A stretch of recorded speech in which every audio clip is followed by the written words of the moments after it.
Kalau rama mungkin mudah kita pahami. Kalau cekatan apa? Apa Gesit, cekatan? Pak. Ya, Gesit. gesit ya.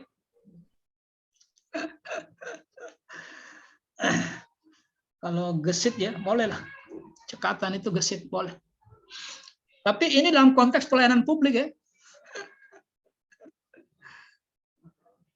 Artinya begini, kadang kita melihat pemandangan miris juga ya.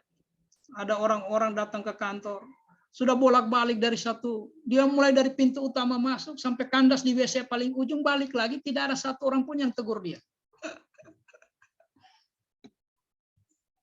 Kan miris ya. Kita betul-betul tidak cekatan gitu.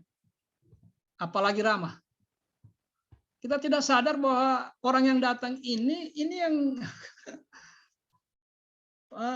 yang ikut berkontribusi sehingga ada gaji yang bisa kita terima. Tidak cekatan kita.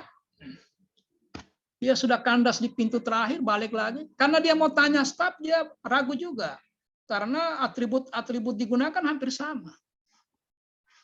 Semua dinasnya keki, pakai lambang Kopri, pakai papan nama. Nggak tahu yang mana staf, yang mana kepala bidang. Akhirnya dia segan. Nah itulah sebabnya dibutuhkan orang yang cekatan. Pandai membaca situasi, pandai merespon. Ya. Kita harus rubah suasana itu. Jangan lagi terulang yang begitu. Kalau itu terus terwariskan, tidak ada gunanya penanaman nilai. Sia-sialah. Tapi kalau teman-teman berpikir ini formalitas, ya silakan. Yang kedua, solutif. Jadi dia selalu solution oriented. Jadi orientasinya selalu berpikir jalan keluar. Kehadirannya di mana-mana selalu solution oriented. Orientasi berpikirnya selalu begitu dia dengar isu tak selalu berorientasi jalan keluar. Bukan memperkeruh suasana. Apa kalau kita di Indonesia ini kan begitu. Ya. Ada masalah, bukan kita menjadi bagian dari solusi masalah, tetapi memperkeruh masalah. Sengaja dibuat-buat, diprovokasi, dan seterusnya. Coba lihat kita kalau Indonesia main bola.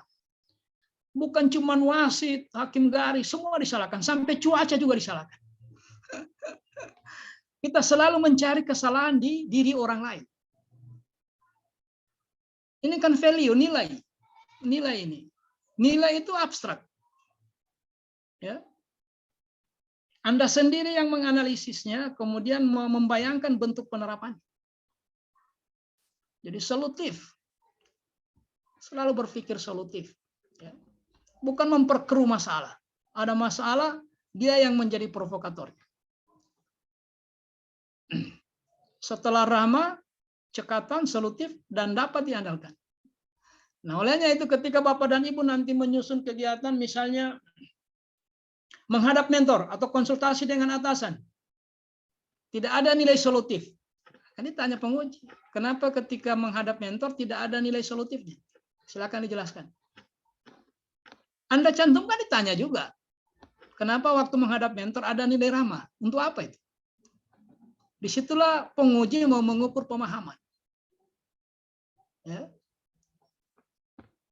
Tentu penjelasannya dikaitkan dengan pekerjaan itu.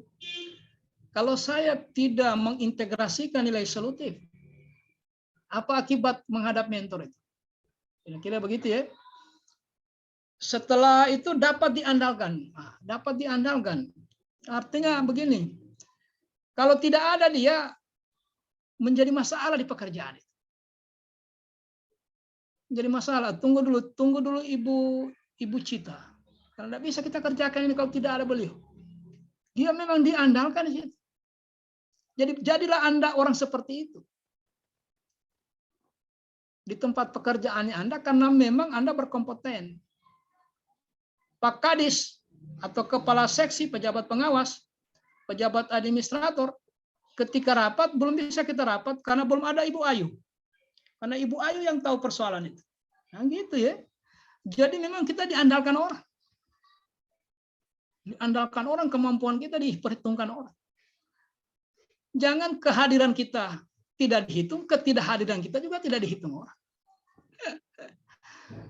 Anda hadir atau tidak hadir tidak menyebabkan hitungan menjadi ganjil. Harusnya begitu Anda tidak hadir menjadi ganjil. Ganjil ya tidak, oh pantas tidak ada Ibu Siti. Makanya tidak bisa diselesaikan itu masalah itu. Jadi cobalah. Harusnya begitu.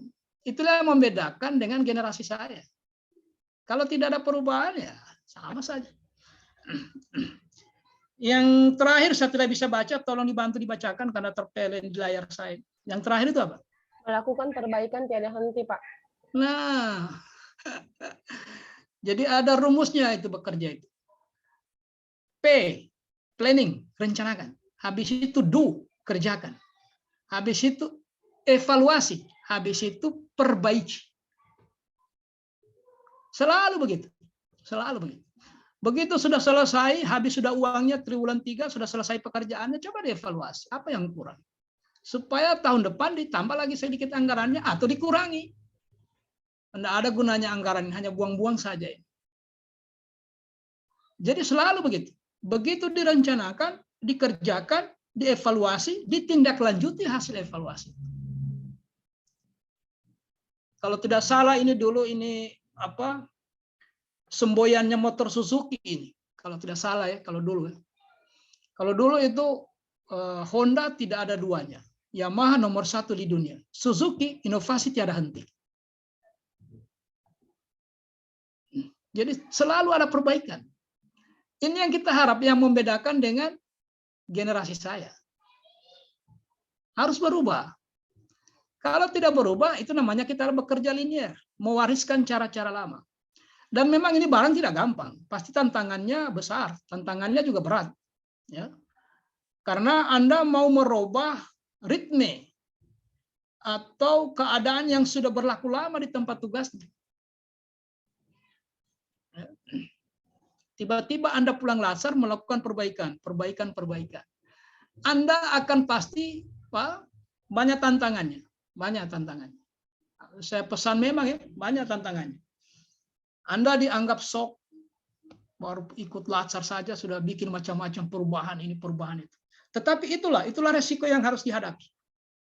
Kita sudah harus berani berjalan seorang diri di tempat sunyi sekalipun. Karena kita membawa nilai baru. Nilai-nilai baru. Jangan dibiarkan. Kadang kalau generasi saya ngomong itu, sepanjang sudah aman, itu terus dipertahankan. Kan tahun lalu juga begini, Pak. 2 tahun lalu juga begini. Padahal kalau dievaluasi orang yang memahami cara menganalisis isu, begitu banyak isu bermain di kegiatan itu, di pekerjaan itu. Dan Bapak dan Ibu lah yang diharapkan melakukan perbaikan tanpa henti, tiada henti. Jadi akan terjadi perubahan. Masyarakat itu kalau dilayani dia merasa ada perubahan. Bulan lalu begini, 3 bulan kemudian ada lagi perubahan. Berikutnya ada perubahan. Akhirnya kita mengarah pada penyempurnaan. Nah, kata kuncinya adalah responsivitas. Responsivitas ini apa? Responsivitas. Apa itu responsivitas? Nilai yang terwujud dalam bentuk perilaku kerja. Bisa diulangi, Bu, terlalu cepat. Nilai yang terwujud dalam bentuk perilaku kerja yang senantiasa mengembangkan sikap proaktif. Ya. Responsibilitas. Responsif ya kurang lebih kalau diterjemahkan secara bebas tanggap. Mungkin masuk juga cekatan. Tanggap ya. Ada apa? Sensitif. Sensitif itu apa? Gercep, Pak, gercep. Hah? Sensitif itu apa? Apa sensitif? Cepat respon. Peka, Pak, peka. Peka. Sensitif itu kata sentuh sedikit langsung aktif.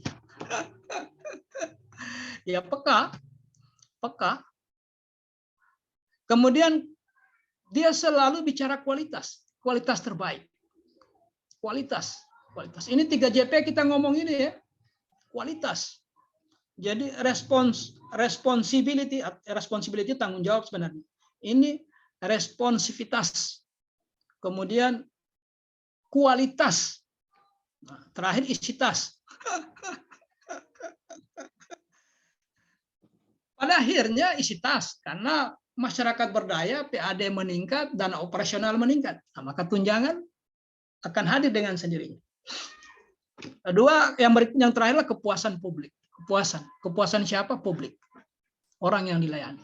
Saya kira ini yang pertama, berorientasi pelayanan. Kemudian kita masuk yang kedua. Saya tidak ulangi ini, sama saja. Akuntabilitas. Akuntabel itu kalau diterjemahkan secara bebas apa pengertiannya? Bertanggung jawab atas kepercayaan yang diberikan. Ya, akuntabel itu artinya bisa dipertanggungjawabkan. Dari sisi orang yang dilayani ya. Nah, kita melakukannya dengan penuh rasa tanggung jawab. Jadi saya ingatkan Bapak dan Ibu, pengalaman saya sepanjang ini menjadi coach.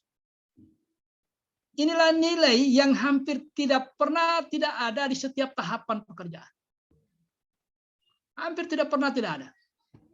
Menghadap mentor butuh tanggung jawab, menyiapkan bahan butuh tanggung jawab, mendesain sistem butuh tanggung jawab, mengimplementasikan sistem dibutuhkan tanggung jawab, mengevaluasi sistem dibutuhkan tanggung jawab. Jadi salah satu nilai yang tidak pernah tidak di hampir setiap tahapan di rancangan itu ada. Artinya apa? Ternyata pekerjaan pegawai ini, PNS ini butuh tanggung jawab. Accountability. Jadi yang tanggung jawab itu nanti kita lihat ada beberapa ya. Ada tanggung jawab secara individu sebagai PNS-nya ya. Ada tanggung jawab lembaga. Baik, mari kita lihat. Akuntabilitas merujuk pada kewajiban setiap individu. Jadi kalau mau pengertiannya yang benar, nah ini adalah akuntabilitas merujuk pada kewajiban setiap individu. Karena kita memilih profesi sebagai PNS, maka pasti ada kewajiban, terutama dikaitkan dengan tugas jabatan, kelompok atau institusi. Nah, makanya ada juga akuntabilitas dikaitkan dengan lembaga. Makanya tidak jarang publik ketika dia masuk ke tempat OPD tertentu, dia mengatakan ini tidak akuntabel.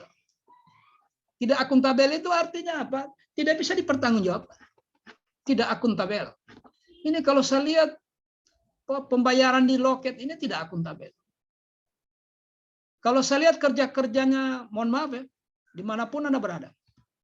Kadang publik ngomong seperti itu. Kayaknya tidak akuntabel. Artinya pekerjaan itu sulit untuk dipertanggungjawabkan. Misalnya kepala sekolah mengambil kebijakan menaikkan harga komite sekolah. Orang tua akan berkata, kalau akuntabel ya enggak apa-apa. Ini tidak akuntabel. Penggunaan dana, penggunaan waktu, dan seterusnya ya. Tanggung jawab dari amanah yang dipercayakan kepadanya. Karena ada amanah yang dipercayakan, maka lahirlah kewajiban. Nah, kewajiban itulah yang diminta tanggung jawab. Apa kewajiban saya? Lihat uraian tugasnya. Dari sekian uraian tugas itu, yang mana yang bisa dipertanggungjawabkan? Pasti ada yang, ini kayaknya kalau tidak dibikin begini, sulit dipertanggungjawabkan. Ya. Konsep akuntabilitas. Nah, mari kita lihat. Akuntabel, kalau di tayangan ini, kalau simpelnya, gampangnya per definisi adalah bertanggung jawab atas kepercayaan yang diberikan. Itulah kewajiban tadi. Jadi kewajiban itu adalah kepercayaan yang diberikan. Kan ini jadi PNS ini kan pilihan kita sendiri Bapak Ibu. Bukan karena dipaksa oleh negara. Ibu Purnama harus jadi PNS. Nggak pernah ada undang-undang itu. Anda sendiri yang memilih jadi PNS. Padahal kan banyak alternatifnya ya. Mau usaha mandiri, mau kerja di perusahaan, atau dia juga unsur aparatur negara tapi mengabdi di militer, silakan. Menjadi pedagang, silakan. Menjadi petani milenial, silakan. Silakan. Ini pilihan kita. Ketika tidak ada satupun pilihan yang tidak melahirkan konsekuensi. Konsekuensi pilihannya itu ya ini. Anda menjadi PNS, konsekuensinya Anda bisa menunjukkan tanggung jawab atas kepercayaan yang diberikan. Karena itu pilihan. Kemanapun Anda, pasti bukan berarti hanya di PNS yang semua pilihan pasti ada risikonya. Ada konsekuensinya.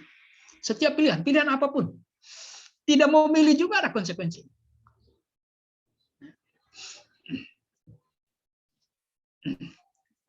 Ada pemain bola disentuh sedikit kakinya berteriak di lapangan. Itu kan resiko main bola.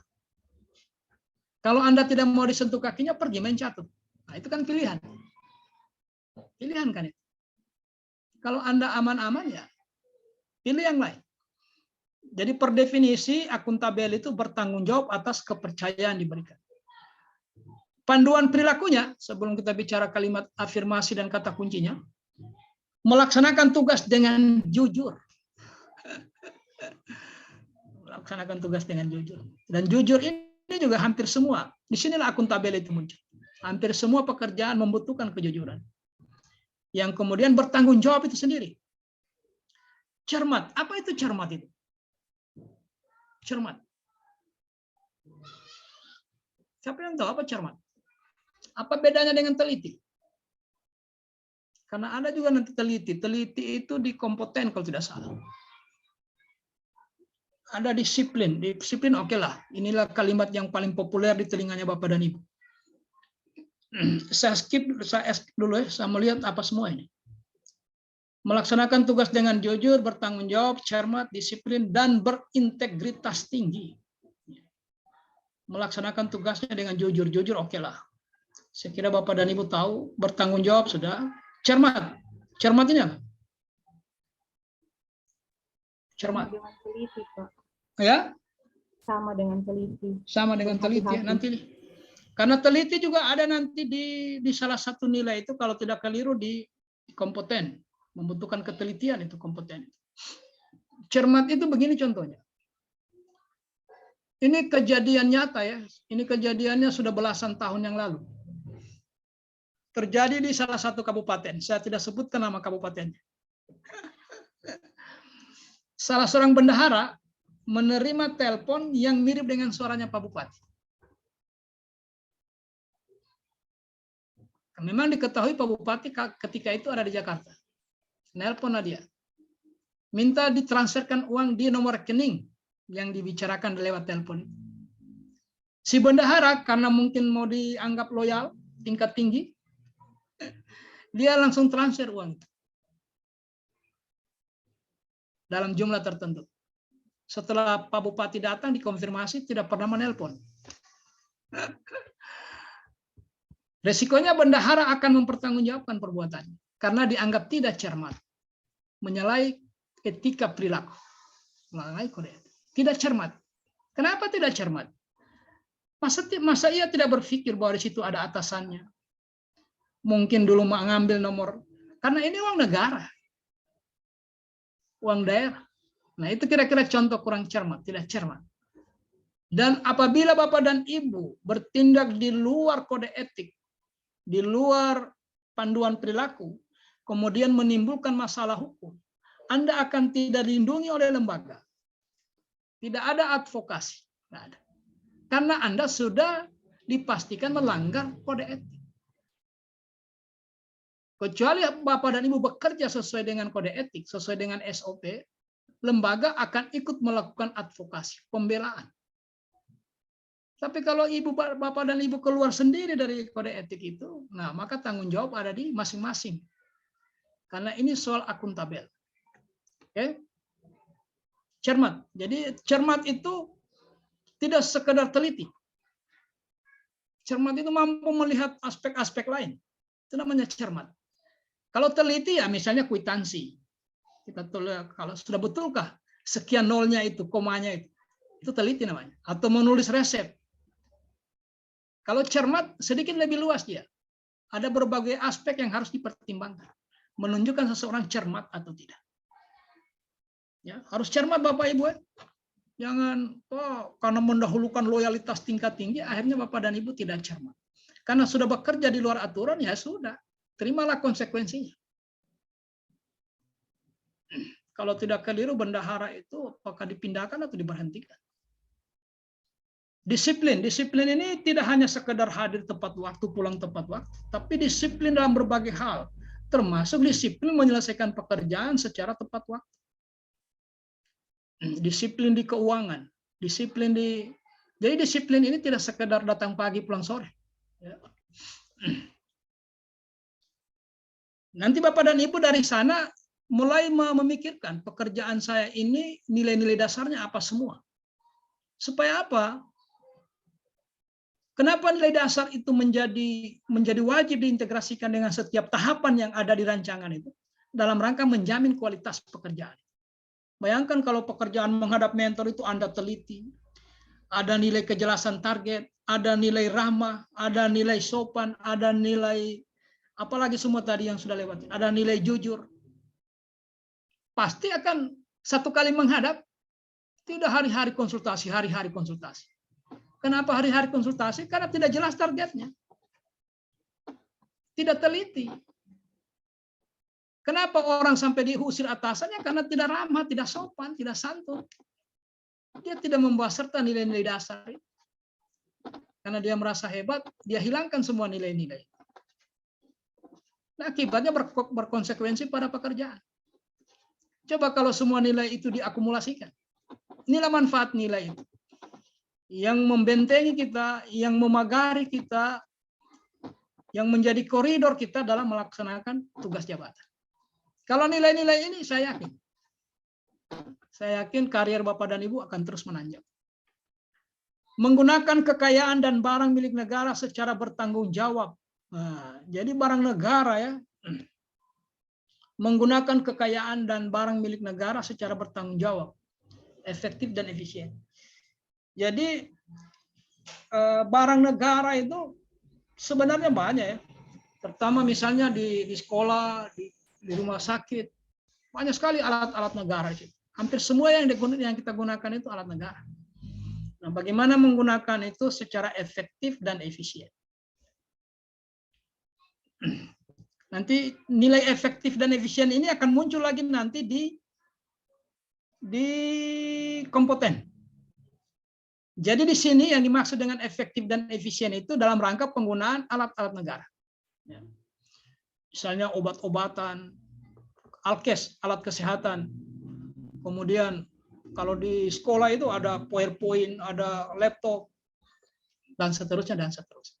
Kalau di penyuluh pertanian mungkin apa ya, yang sudah disiapkan oleh pemerintah daerah sebagai alat yang akan digunakan oleh penyuluh.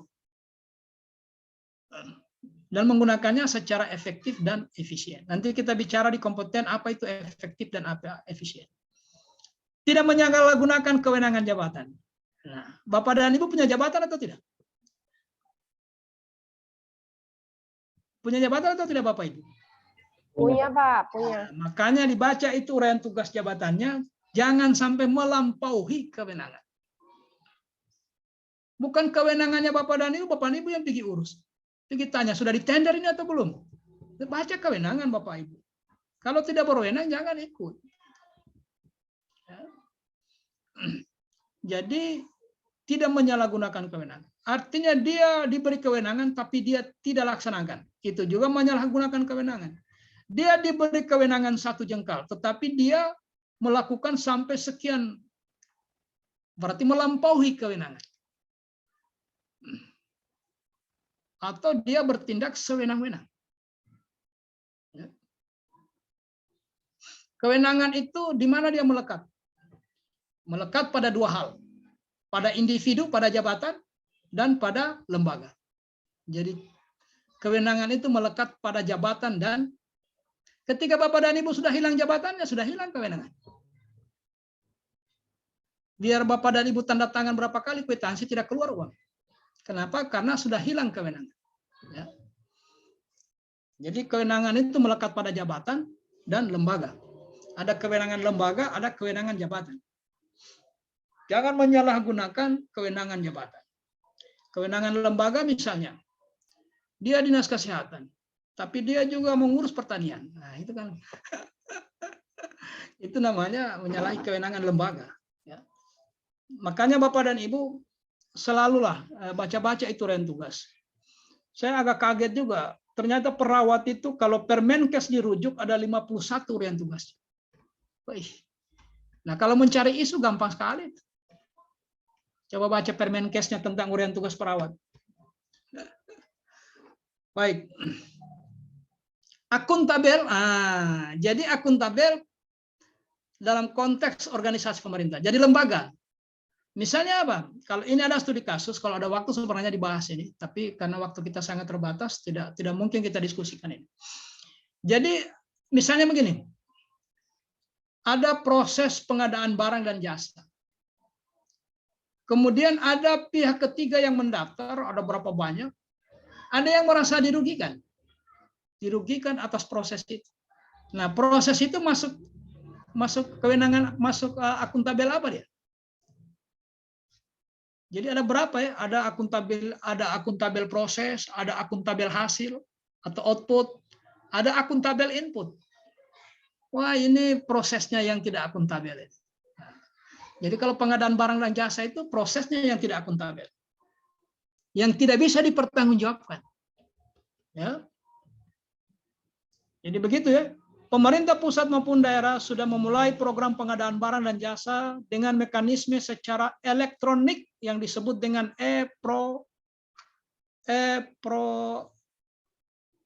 e-rekrutmen. Tujuannya adalah pertama agar tidak ada main mata antara pengadap proyek dan pihak yang mengadakan proyek. Meminimalisir kasus KKN. Kedua, agar melakukan pengadaan barang dan jasa dapat dilaksanakan dengan cepat dan terukur. Pertanyaannya termasuk dimensi akuntabilitas apakah kasus di atas? Akuntabilitas apa dia itu? Proses. Ya. Baik. Kita masuk pada kompeten. Kompeten. Nah, pernah dengar istilah ini? FUKA ini? Di materi Smart ASN. Kenapa? Ya, FUKA. Dunia sedang dilanda gejala FUKA. Volatility.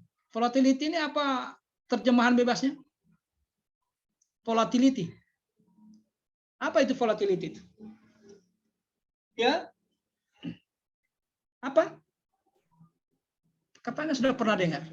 Di materi Smart ASN ini, dibahas khusus ini. Volatility itu adalah dunia sedang bergejolak. Ya, dunia sedang bergejolak. Sebentar nanti ada statementnya Pak Ibu Menteri Keuangan kemarin beredar di media sosial itu. Sebentar nanti ada beberapa kebutuhan tertentu yang pemerintah mungkin tidak bisa lagi mengendalikan harganya. Karena gejala itu. Dunia sedang bergejolak. Gejolak bukan hanya karena perang Rusia dengan Ukraina, tidak. Karena memang dunia sedang apa ya? Melahirkan beberapa keputusan yang serba salah jadinya. Ya. Itulah gejala volatility, gejolak. Kemudian uncertainty. Uncertainty itu apa? Ketidakpastian. Ya. Ketidakpastian.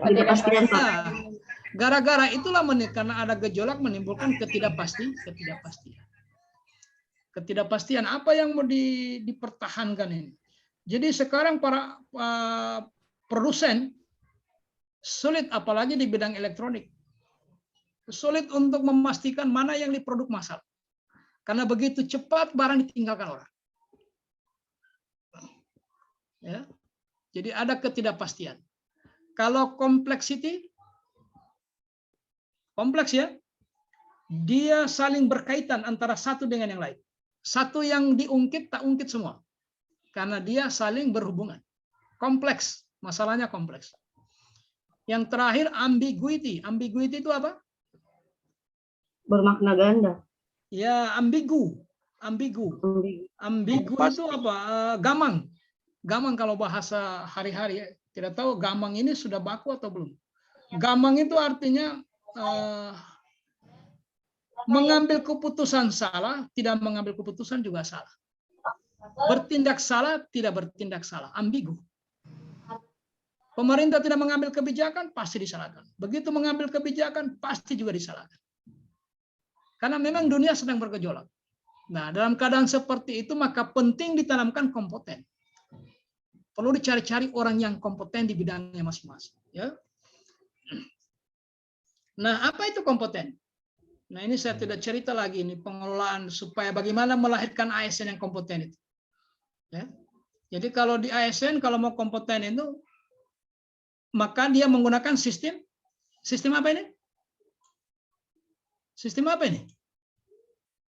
Siapa yang tahu sistem ini? Merit. Apa yang maksud dengan merit? Bahasa hari-harinya merit apa? Masa ini anak-anak milenial hari-hari ngomong itu sistem merit. Maksudnya sistem merit itu sistem apa? Pernah dengar apa Ibu? Merit itu apa Ibu? Pernah ditanya orang, sudah merit Ibu? Sudah merit Bapak? Beda Pak, beda. Hah? Merit itu apa? Bahasa hari-hari. Kemampuan, keahlian. Merit itu ada apa? Coba lah hari-hari biasa ditanya orang sudah merit apa itu? Menikah. Menikah itu Pak. Iya, pertanyaannya apanya dikawinkan?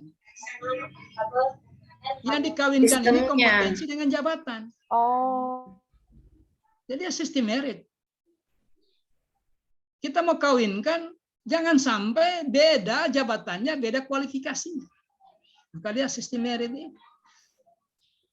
Apa itu? Kualifikasi pendidikan artinya ijazah, jasa formal. Kemudian melahirkan kompetensi. Kompetensi itu selalu dibagi 3. Teknis, manajerial, sosial kultur. Itulah yang kemudian melahirkan kinerja. Siapa yang tahu apa itu kinerja? Jangan nanti ada judul peningkatan kinerja, dia sendiri tidak tahu apa itu kinerja. Jadi kita lebih teliti ya. Lebih teliti Bapak dan Ibu, karena saya tahu ini generasi terakhir, ini generasi milenial. Kualifikasi pendidikannya, dia direkrut dengan kompetitor ribuan orang yang dia sisihkan. Jadi yang terpilih di room hari ini 10 orang adalah pilihan-pilihan terbaik. Setelah disaring melalui proses seleksi nasional. Melahirkan kinerja. Kinerja itu kemudian yang berdampak pada non-diskriminatif. Itulah, sistem merit itu artinya mengkawinkan atau mengcombine antara kualifikasi dengan jabatan. Jangan sampai ada orang duduk di situ tidak cocok. Oke, nilai-nilai dasarnya adalah sebagai berikut. Kompeten. Per definisi, kompeten itu terus belajar dan mengembangkan kapabilitas. Kapabilitas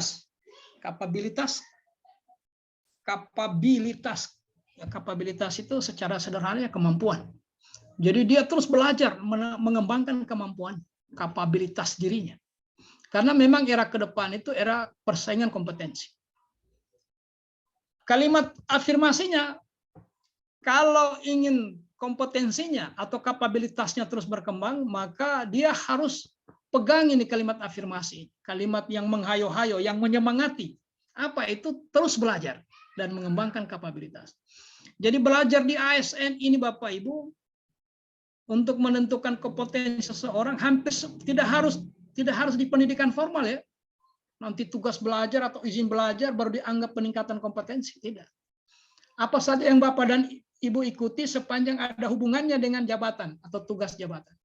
Apakah itu webinar, seminar, simposium, lokakarya, workshop, dan seterusnya. Semua sertifikatnya itu akan dikaitkan dengan kompetensi. Sehingga ketika ada posisi tertentu yang lowong dan mau diisi, maka kualifikasi pendidikan tambah dengan berbagai kegiatan dalam rangka peningkatan kompetensi yang Bapak dan Ibu ikuti dan dibuktikan dengan sertifikat. Itulah penambahan kompetensi tadi. Jadi tidak harus tugas belajar ya. Memang tugas belajar itu salah satunya ya. Izin belajar. Itu sah-sah saja. Tapi jangan nanti kita berpikir hanya itu saja. Padahal banyak hal lain yang bisa menjadi bagian dari upaya mengembangkan kompetensi. Sekarang ini sedang dikembangkan Korpu. Siapa yang tahu apa kepanjangan Korpu? Corporate University. Bagaimana menjadikan kantor itu sebagai tempat belajar? Corporate University. Jadi semua kita jadikan menjadi sumber belajar, diorganisir dengan baik sehingga bisa melahirkan kompetensi anggota organisasi. Itu sedang dikembangkan itu, sedang menjadi salah satu primadonanya LAN. Salah satu ya. Makanya semua BPSDM dihayo-hayo untuk segera menciptakan itu Corporate University. Jadikan itu OPD sebagai tempat belajarnya orang. Kemudian kode etik yang dibutuhkan atau panduan perilaku dalam rangka mengukur kompeten dan tidaknya seorang PNS, maka yang pertama itu meningkatkan kompetensi diri untuk menjawab tantangan yang selalu berubah. Ya, VUCA, apa tadi itu volatility, gejolak, dunia terus bergejolak. Maka apa yang kita pahami hari ini besok sudah kadaluarsa. Tidak bisa lagi diandalkan. Sudah berubah lagi sistem pelayanannya. Jadi memang tidak pernah berhenti kita belajar. Cara belajarnya macam-macam. Meningkatkan kompetensi. Jadi ciri-ciri ASN yang kompeten itu dia selalu mengandalkan belajar. Dia selalu belajar. Kenapa dia selalu belajar? Karena dia tahu kondisi ini terus berubah. Kalau Anda tidak menyesuaikan dengan perubahan, maka siap-siaplah digilas perubahan. Perubahan akan meninggalkan kita. Itulah nasibnya BlackBerry dan Nokia. Nokia itu di zamannya siapa sih yang tidak bangga memiliki HP, apalagi BlackBerry. BlackBerry itu sekitar 2009, 10, 11, 12. Sekitar itu puncaknya BlackBerry. Karena tidak mengikuti perubahan, maka dia ditinggalkan oleh pasar. Hari ini dia tergilas oleh perubahan itu. Sesuatu yang kita banggakan hari ini belum tentu. Anda bangga-bangga dengan pekerjaan di kantornya. Karena lalai, lengah, maka dia akan ditinggalkan oleh perubahan itu. Maka salah satu ciri ASN yang kompeten itu tidak pernah berhenti belajar. Yang kedua apa? Membantu orang lain belajar. Jadi ilmu ini harus disebar. Semakin Anda sebar ilmunya akan semakin bertambah dia. Jadi kalau Zainuddin NZ bilang bukan seperti harta. Harta itu semakin dibagi semakin kurang. Kalau ilmu semakin dibagi semakin bertambah. Jadi jadilah Anda menjadi konsultan di tempat pekerjaannya, terutama di jabatannya. Karena Anda berkompeten. Ikut seminar ini, ikut webinar ini, ikut lokakarya ini, ikut simposium ini, ikut workshop ini. Semua yang ada hubungannya dengan tugas jabatan. Dari sanalah Anda menimba ilmunya itu. Sehingga Anda berkontribusi kepada orang lain. Jadi salah satu ciri PNS yang kompeten itu ketika dia bisa men-share, bisa membagi ilmunya. Ya. Membantu orang lain belajar. Nah, bagaimana ini maksud dengan membantu itu? Misalnya contohnya begini, kalau seorang guru membantu muridnya belajar, apakah itu yang dimaksud? Membantu orang belajar? Itu kayak yang dimaksud dengan indikator itu? Bukan, Pak. Ya. Lantas yang bagaimana? Yang bagaimana? Kalau menurut saya, Pak, ya berbagi ilmu tentang kerjaan kita di tempat masing-masing. Ya. Kalau seorang guru kemudian membantu muridnya dalam proses belajar, itu sudah bagian dari tugas. Tapi kalau dia datang ke rumahnya di luar jam konteks belajar itu, nah itu yang harus membantu. Dia menggunakan apa? Menggunakan keahliannya itu. Bukan karena dalam proses karena ada anggarannya, bukan. Karena difasilitasi anggaran baru dia sebarkan ilmunya, tidak. Jadi siapapun yang membutuhkan dia share ilmu itu. Jadi membantu orang lain belajar. Nah, tinggal dicari tahu apa tahapan pekerjaannya di rancangan. Misalnya melakukan sosialisasi program A Nah, pasti masuk nilai itu. Jangan sampai tidak masuk nilai itu. Kan fatal itu. Anda mau menyebarkan informasi yang Anda tahu lewat apa? Lewat tutorial kah? Lewat video yang menyebarkan linknya itu saja disebarkan ke pasien atau kemana? Itu dalam rangka apa? Membantu orang lain untuk belajar. Nah, yang seperti ini yang dimaksud itu di rancangan. Jangan sampai ada pekerjaan yang memang tidak bisa dipisahkan dengan nilai itu, tetapi karena kelalaian Bapak dan Ibu, karena tidak paham mungkin nilai dasarnya itu, sehingga ada nilai yang seharusnya diintegrasikan tidak terintegrasikan. Ini hanya kemampuan memahami. Ada dua hal yang harus dipahami. Yang pertama nilai dasar itu sendiri, yang kedua pekerjaan. Hanya dengan begitu orang dengan mudah mengintegrasikan nilai dasar.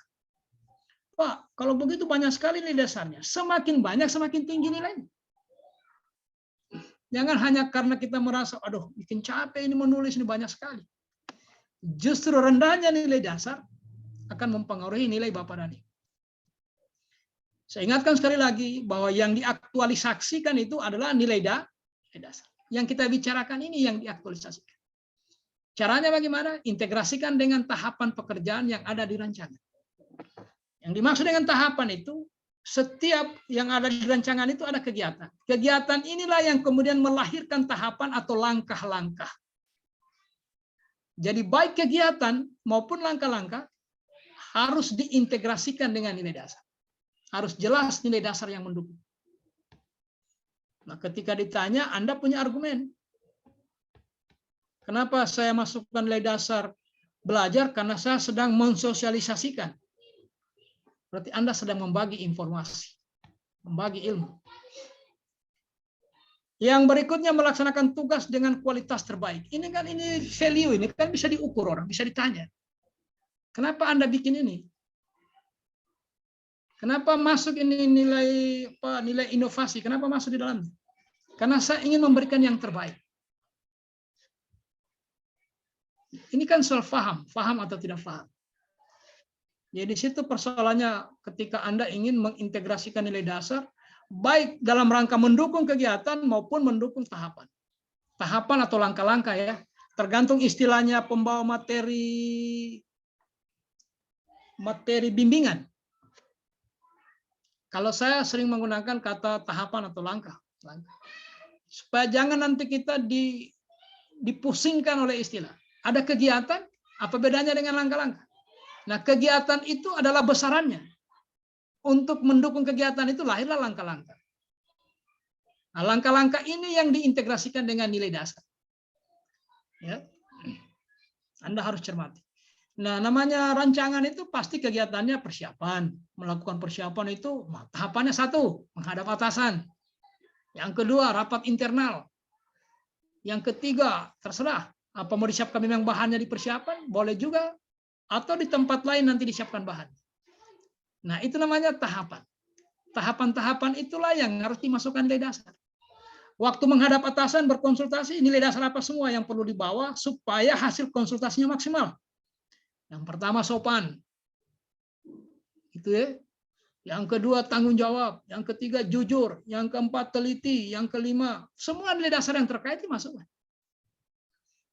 Pada saat menyiapkan bahan, 1 teliti, 2 tanggung jawab, 3 hampir semua tanggung jawab itu masuk, hampir semua.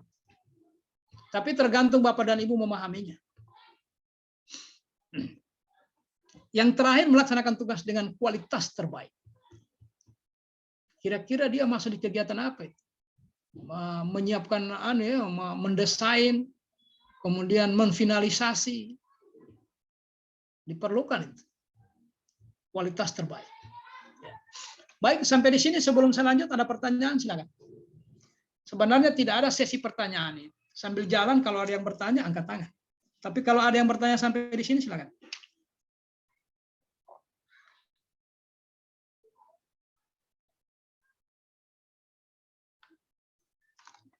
Tidak ada yang bertanya? Dua kemungkinannya ini. Semua sudah jelas atau semua tidak jelas? Memang ini jam rawan, Pak. Ya, kompeten. Jadi sudah berapa? Berorientasi pelayanan, akuntabel, kemudian kompeten. Ada 7 ya. Nah, ini sudah jam 2.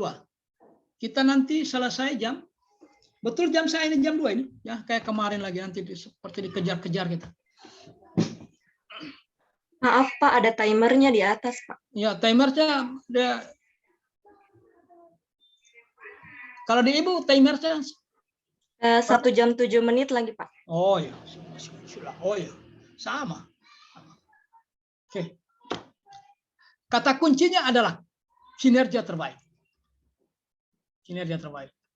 Jadi kinerja itu nanti dibaca peraturan Presiden nomor 29 kalau tidak salah ingat tahun 2014 tentang SAKIP. Apa itu SAKIP? Sistem akuntabilitas. SAKIP sistem akuntabilitas SAKIP kinerja instansi pemerintah. Di situ didefinisikan kinerja. Kalau tidak salah ingat, kinerja itu adalah output atau luaran yang telah atau hendak dicapai. Saya ulangi, tidak perlu dicatat ini, tidak keluar nanti di ujian ini. Jadi, output atau luaran program atau kegiatan yang hendak dicapai atau yang telah dicapai, dikaitkan dengan anggaran, dengan hasil yang terukur, baik kuantitas maupun kualitas. Itulah kinerja. Jadi kalau bicara rendahnya kinerja, harusnya bisa dijelaskan dengan batasan operasional tadi. Jadi kinerja terbaik itu pekerjaan Bapak dan Ibu yang jelas anggarannya itu, yang didukung anggaran, misalnya kegiatan seleksi. Nah, berapa duit yang digunakan untuk seleksi itu? Nah, bagaimana hasil seleksinya? Baik kuantum maupun kualitasnya. Kalau kuantumnya kan ada targetnya. Seleksi calon ini 50, tercapai apa tidak? Kalau tercapai 50, secara kuantum dia tercapai kinerjanya. Tetapi secara kualitas belum tentu. Jadi kinerja itu harus terukur hasilnya. Dikaitkan dengan penggunaan anggaran pada program atau kegiatan. Jadi yang ingin dilakukan di kompeten ini, pertama kinerja terbaik.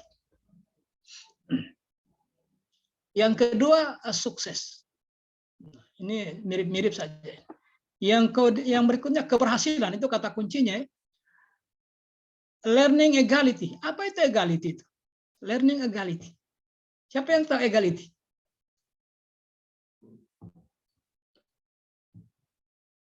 Siapa yang tahu equality? Ibu Cita kerja di mana, Ibu Cita? Di Puskesmas Kota, Ya. Pak. Tidak usah saya tanya. Ya, Pak Muhtar kerja di mana? Pak Murijal kerja di mana, Pak Murijal? Siap, di Satpol PP, Pak. Nah, harusnya tahu ini. Ya. Equality. Equality itu apa? Ada yang Kelincahan, lain? Pak. Hah? Kelincahan. Apa itu? Kemampuan beradaptasi, kelincahan atau kemampuan beradaptasi. Ya, equality. Equality itu kan nilai demokrasi. Memandang orang setara. Equality. Tidak ada yang dilebih-lebihkan. Equality. Egaliter. Ya, egaliter itu istilah demokrasi sebenarnya. Memandang orang setara. Setara. Egaliter. Jadi dalam rangka bekerja yang kompeten itu salah satu kata kuncinya adalah ketika Bapak dan Ibu memiliki sifat atau karakter yang egaliter. Yang kemudian ahli di bidangnya sudah pasti. Terutama ahli bidang teknisnya ya, kompetensi teknisnya. Syukur-syukur kalau ditambah dengan kompetensi manajerial. Bagaimana mengelola keahlian kompetensi teknis itu. Manajerial itu kan diambil kata manajer, manajemen, mengelola, menata, mengatur keahlian itu. Itulah kata kuncinya. Kalimat afirmasinya, kalimat penyemangatnya, kita terus belajar dan mempertanggungjawabkan dan mengembangkan kapabilitas. Kapabilitas itu adalah kemampuan yang ada dalam diri setiap orang. Oke, itulah nilai kompeten. Kita masuk pada nilai berikutnya.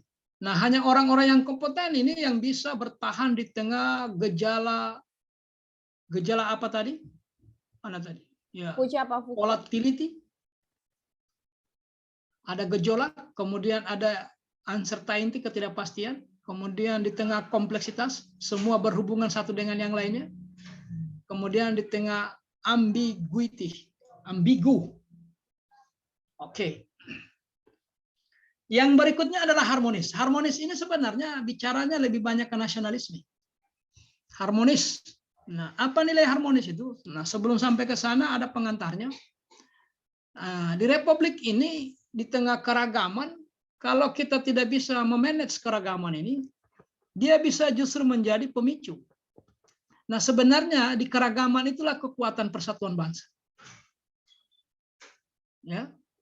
Jadi salah itu teori yang mengatakan, keliru teori yang mengatakan kalau mau bersatu seragamkan. Keliru itu. Yang benar itu kalau mau bersatu hormati keragaman.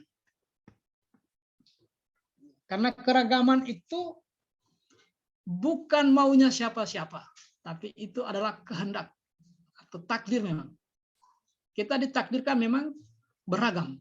Harus diterima fakta itu. Kapan Anda memaksakan untuk menyeragamkan, pasti terjadi benturan. Pasti. Kalau Anda ingin seragam semua warnanya warnanya semua merah misalnya, nggak bisa. Karena memang ada orang sudah terlanjur hitam, putih. Jadi ketika Anda memaksakan untuk menyeragamkan, justru Anda sedang menimbulkan masalah. Nah, di antara keragaman inilah, supaya persatuan bangsa ini menjadi kuat, maka terimalah apa adanya keragaman itu, dan lakukan atau kembangkan sikap saling menghormati antara perbedaan yang ada. Karena perbedaan itu sebuah keniscayaan. Ya. Itu sudah dari sononya. Bukan di... Adakah formulir yang diisi untuk pindah suku? Mau pindah suku? Nggak ada. Nah, sementara kita tidak mau terima suku lain. Kan bakal lain namanya itu. Bakal lain. Ketika Anda memaksakan supaya seragam, justru Anda sedang menggali atau sedang membuka front untuk berbenturan. Karena kita sudah ditakdirkan berbeda. Terimalah keragaman itu. Jadi ini harmonis. Maka bangunlah harmonisasi di antara keanekaragaman itu.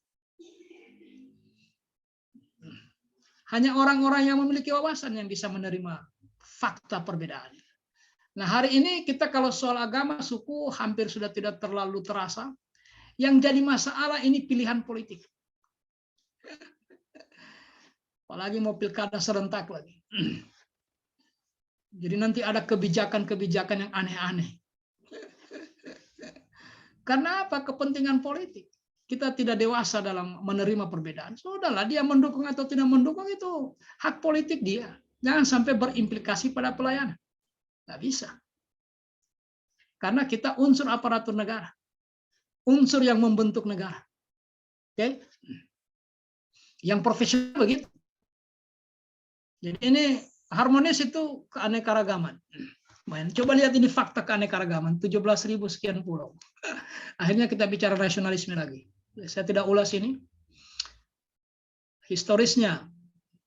Ya, konsep. Kalau ada pertanyaan di sekitar itu boleh, tapi kalau mengulas satu persatu ini akan waktu yang cukup lama. Tapi kalau ada pertanyaan silakan. Keanekaragaman, nasionalisme, konsep nasionalisme, potensi dan tantangan dalam keanekaragaman. Sikap ASN itu adalah akhirnya dia harus toleransi dengan perbedaan. Yang kedua dia empati. Apa itu empati, Bapak Ibu? Empati itu apa? Jangan nanti yang bilang itu kata dasarnya 4, Pak. Empati itu apa? Apa itu, Ibu? Ibu Purnama ngomong tapi tidak kedengaran suaranya. Empati itu apa? Merasakan keadaan seperti yang dirasakan orang lain. Betul itu. Siapa tadi? Coba ulangi, Pak. Merasakan keadaan seperti yang dirasakan orang lain. Ya, ikut merasakan apa yang dirasakan orang lain. Jadi kalau simpati itu kita yang tertarik pada orang. Kalau empati, diri kita yang kita letakkan kepada orang. Saya ulangi, kalau simpati, kita yang tertarik kepada orang. Kalau empati, diri kita yang kita letakkan ke orang. Misalnya, ada kelompok tertentu yang berbeda dengan kita. Kemudian kita perlakukan di luar batas. Maka pertanyaannya bagaimana kalau hal yang sama terjadi pada kelompok kita? Disitulah empati itu. Ya, karena perbedaan ini kita memperlakukan apa itu? Yang konten-konten isu kontemporer itu. Sarasen, perundungan ya. Bahkan perlakuan fisik radikalis. Nah, kalau kelompok kita yang menerima tindakan radikalis itu seperti apa? Nah, itu turut merasakan. Jadi toleran, empati, kemudian keterbukaan atas perbedaan. Nah, perbedaan ini tidak boleh ditutup-tutupi. Harus dibuka, karena memang faktanya kita berbeda. Tidak bisa disembunyikan.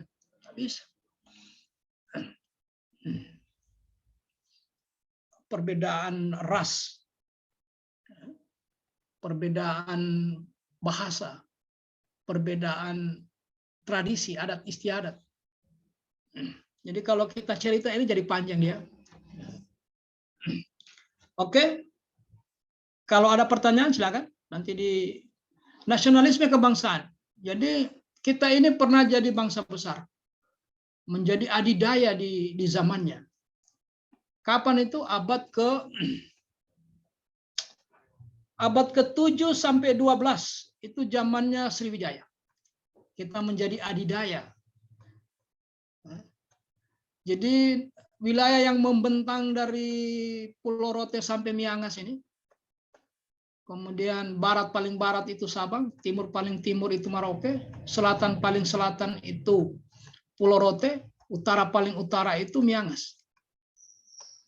Ini pernah berjaya bahkan sampai di Muang Thai. Malaysia itu konon kabarnya dulu dikuasai oleh Sriwijaya. Gitu ya. Nah, abad ke-12 Sriwijaya runtuh. Maka bukan. Abad kalau tidak salah ingat ya, Sriwijaya ini ya sampai abad ke-7 sampai 12. Kemudian abad ke-12, 3 abad kemudian dilanjutkan Majapahit. Sampai abad ke-15. Paruh abad ke-15 datanglah penjajah. Maka kita dijajah 350 tahun. Karena sampai kita merdeka kan sudah masuk abad 20. Baru merdeka kita. 1945 itu kan abad 20. Jadi cara menghitung abad itu mundur ke bawah. Ini kan abad keberapa sekarang? Abad 21.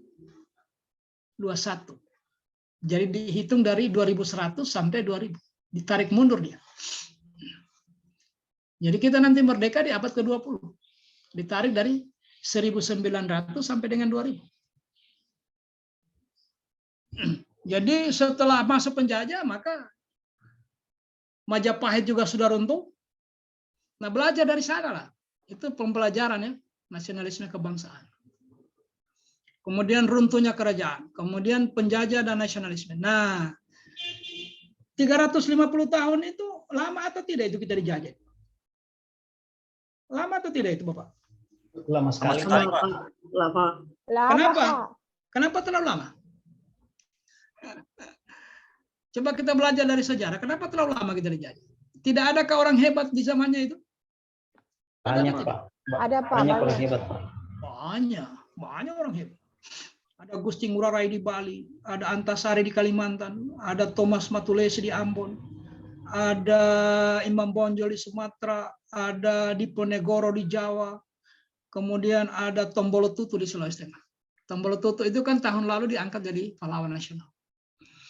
Nah, cara mengangkat beliau jadi pahlawan itu dokumennya ditemukan di perpustakaan di Belanda yang mencerita tentang perjuangan beliau. Banyak orang hebat. Kenapa tidak merdeka, Bapak? Coba Belum belajar ada dari sejarah.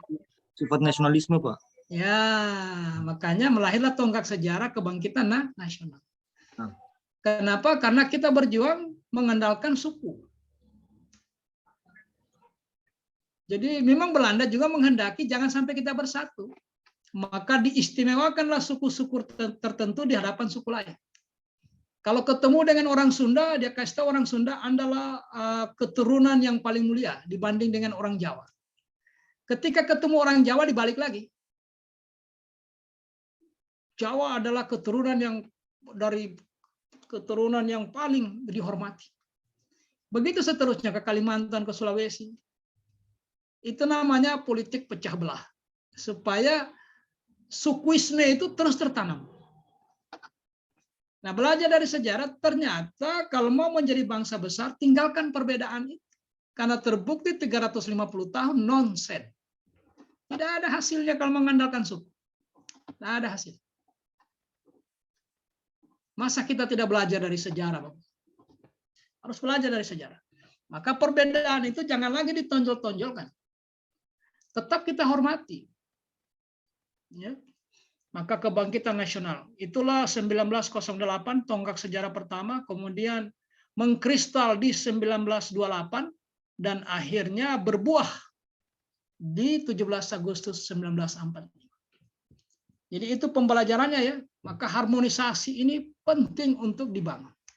Nah, dalam konteks pelaksanaan tugas jabatannya Bapak dan Ibu dituntut nilai dasar harmonis. Apa itu? Yang pertama, menghargai setiap orang apapun latar belakangnya.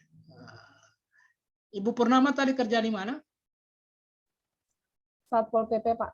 Ya, jadi kalau menghadapi misalnya menegakkan perda tentang tata tertib apa, jangan sampai berbeda perlakuan karena ada perbedaan latar belakang orang yang kita layani. Jangan sampai.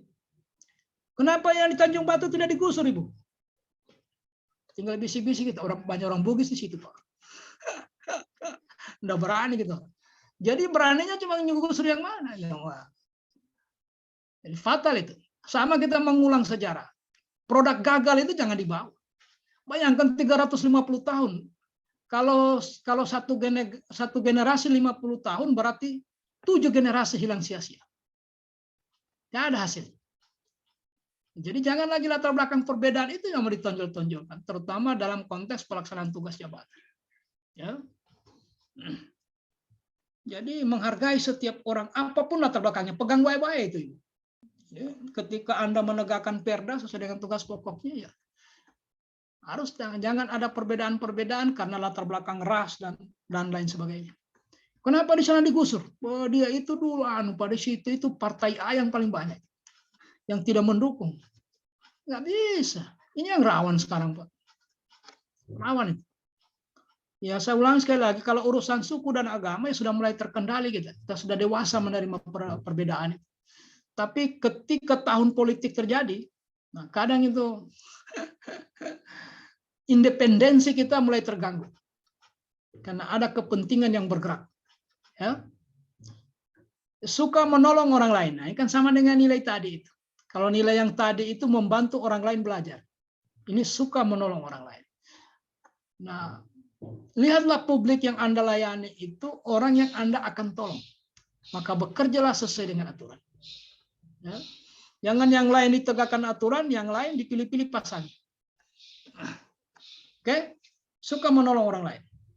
Jadi tinggal Anda bayangkan, kalau pekerjaannya nanti apa yang mau dibuat, Anda bayangkan kira-kira di tahapan mana ini? Masuk nilai suka menolong orang lain. Nanti di klasikal ini barang diulang ini. Bayangkan pentingnya nilai dasar ini. Anda sudah selesai aktualisasi, menjelang seminar diajarkan lagi secara klasikal. Karena pentingnya ini. Diulangi nanti ini. Kalau tidak keliru angkatan 33 ini ada klasikal. Salah satu yang diulangi agenda ini. Diulang lagi. Sehingga terkesan membosankan. Tapi karena ini tuntutan.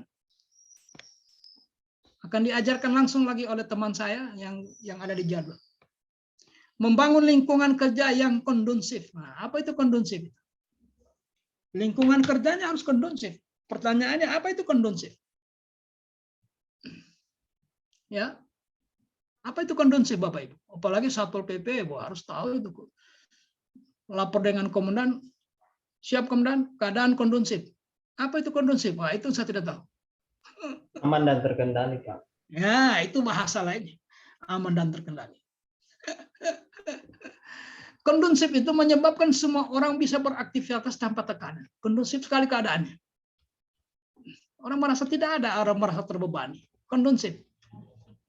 Ya, semua tempat pekerjaan ini kondusif kan. Jangan ada ketegangan-ketegangan. Menyebabkan kita menjadi bertindak salah, tidak bertindak salah. Itu namanya situasinya tidak kondusif. Ya.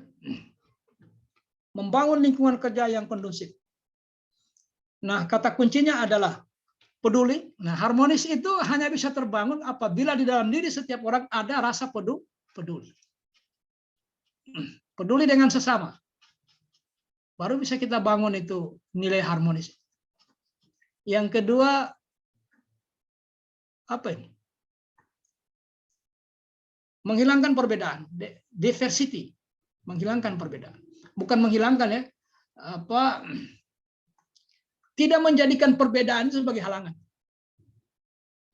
Yang terakhir, selalu mencari keselarasan. Harus ada keseimbangan. Ada keseimbangan. Menjaga keseimbangan. Saya kira inilah nilai harmonis. Nilai harmonis ini sekali-sekali masuk itu. Tapi yang paling banyak masuk itu akuntabel. Paling banyak itu. Di setiap tahapan masuk akuntabel. Ini harmonis ini sekali-sekali masuk. Tinggal kejeliannya Bapak dan Ibu. Ya. Kalau Bapak dan Ibu tidak jeli, saya khawatir pengujinya yang jeli. Dia tanya,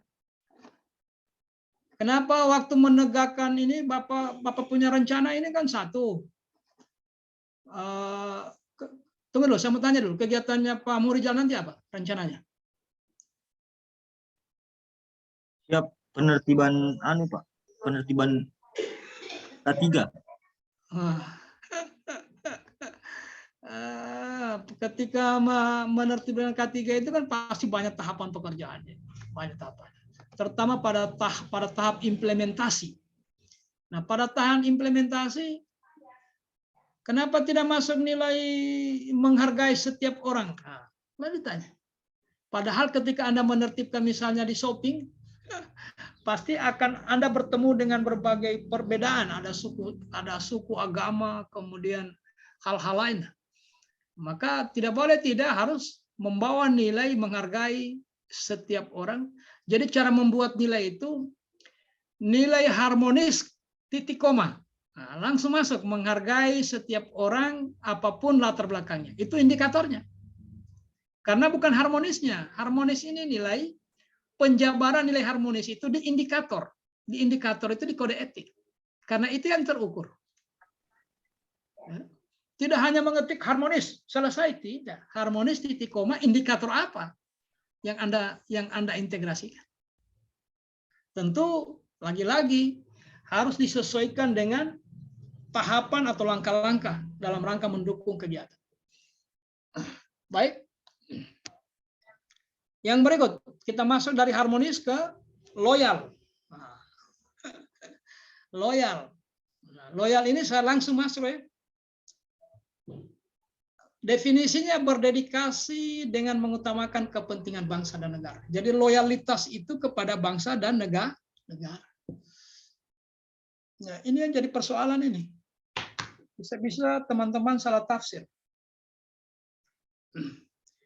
Loyal kepada NKRI, kita sering menemukan istilah apa? Sebagai bukti kita loyal terhadap NKRI. Sering Anda menemukan istilah? Apa?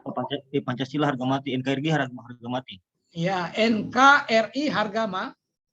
Nah, pertanyaan yang mana NKRI itu?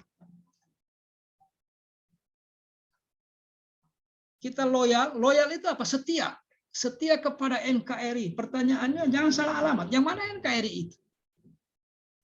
Siapa yang bisa tunjukkan yang dimaksud dengan NKRI itu yang mana?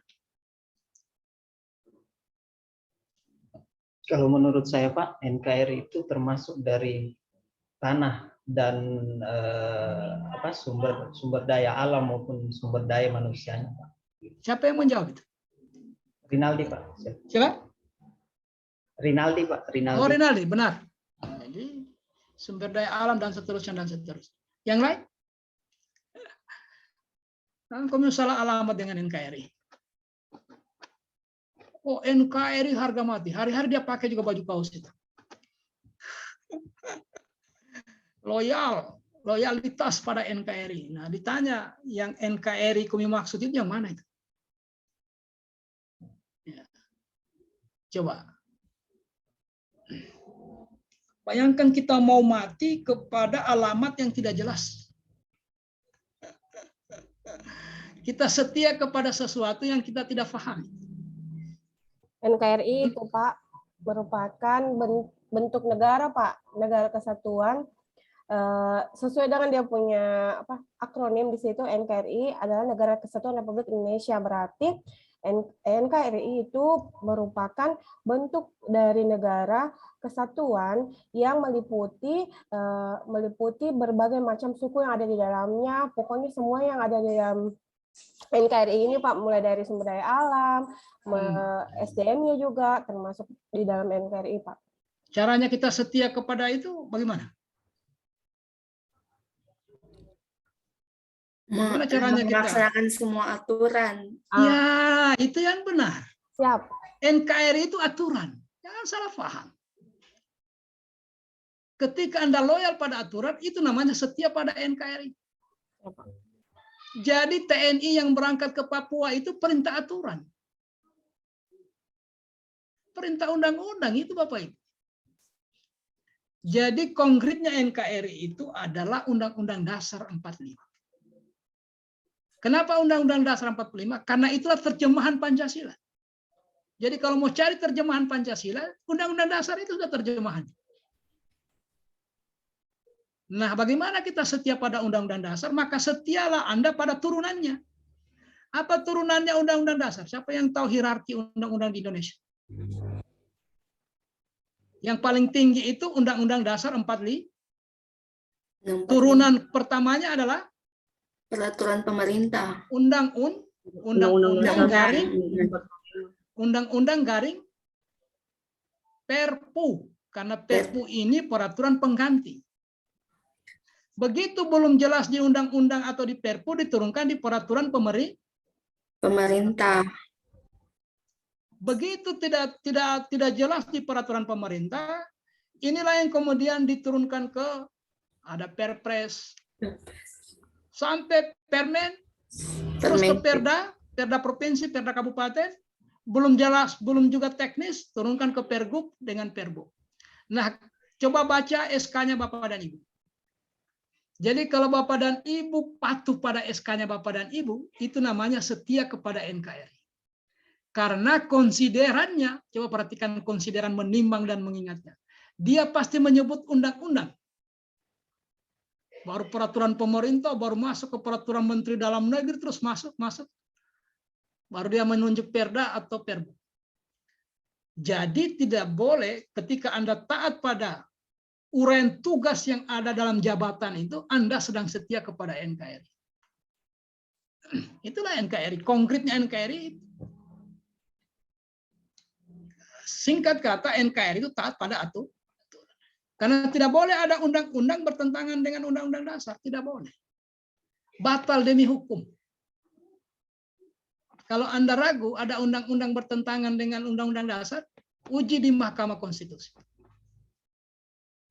Kemudian Anda ragu undang-undang bertentangan dengan turunan di bawahnya, entah itu peraturan pemerintah, entah itu sampai Permen, uji di Mahkamah Agung. Karena prinsipnya tidak boleh ada aturan di bawahnya bertentangan dengan yang di atas. Tidak boleh. Oke? Jadi setia pada NKRI itu artinya setia pada aturan. Memang TNI yang berangkat ke Papua itu dalam rangka menjaga NKRI. Tahukah Anda bahwa berangkat itu karena perintah Undang-Undang Dasar? Melindungi segenap bangsa. Dijabarkan kepada Undang-Undang Pertahanan.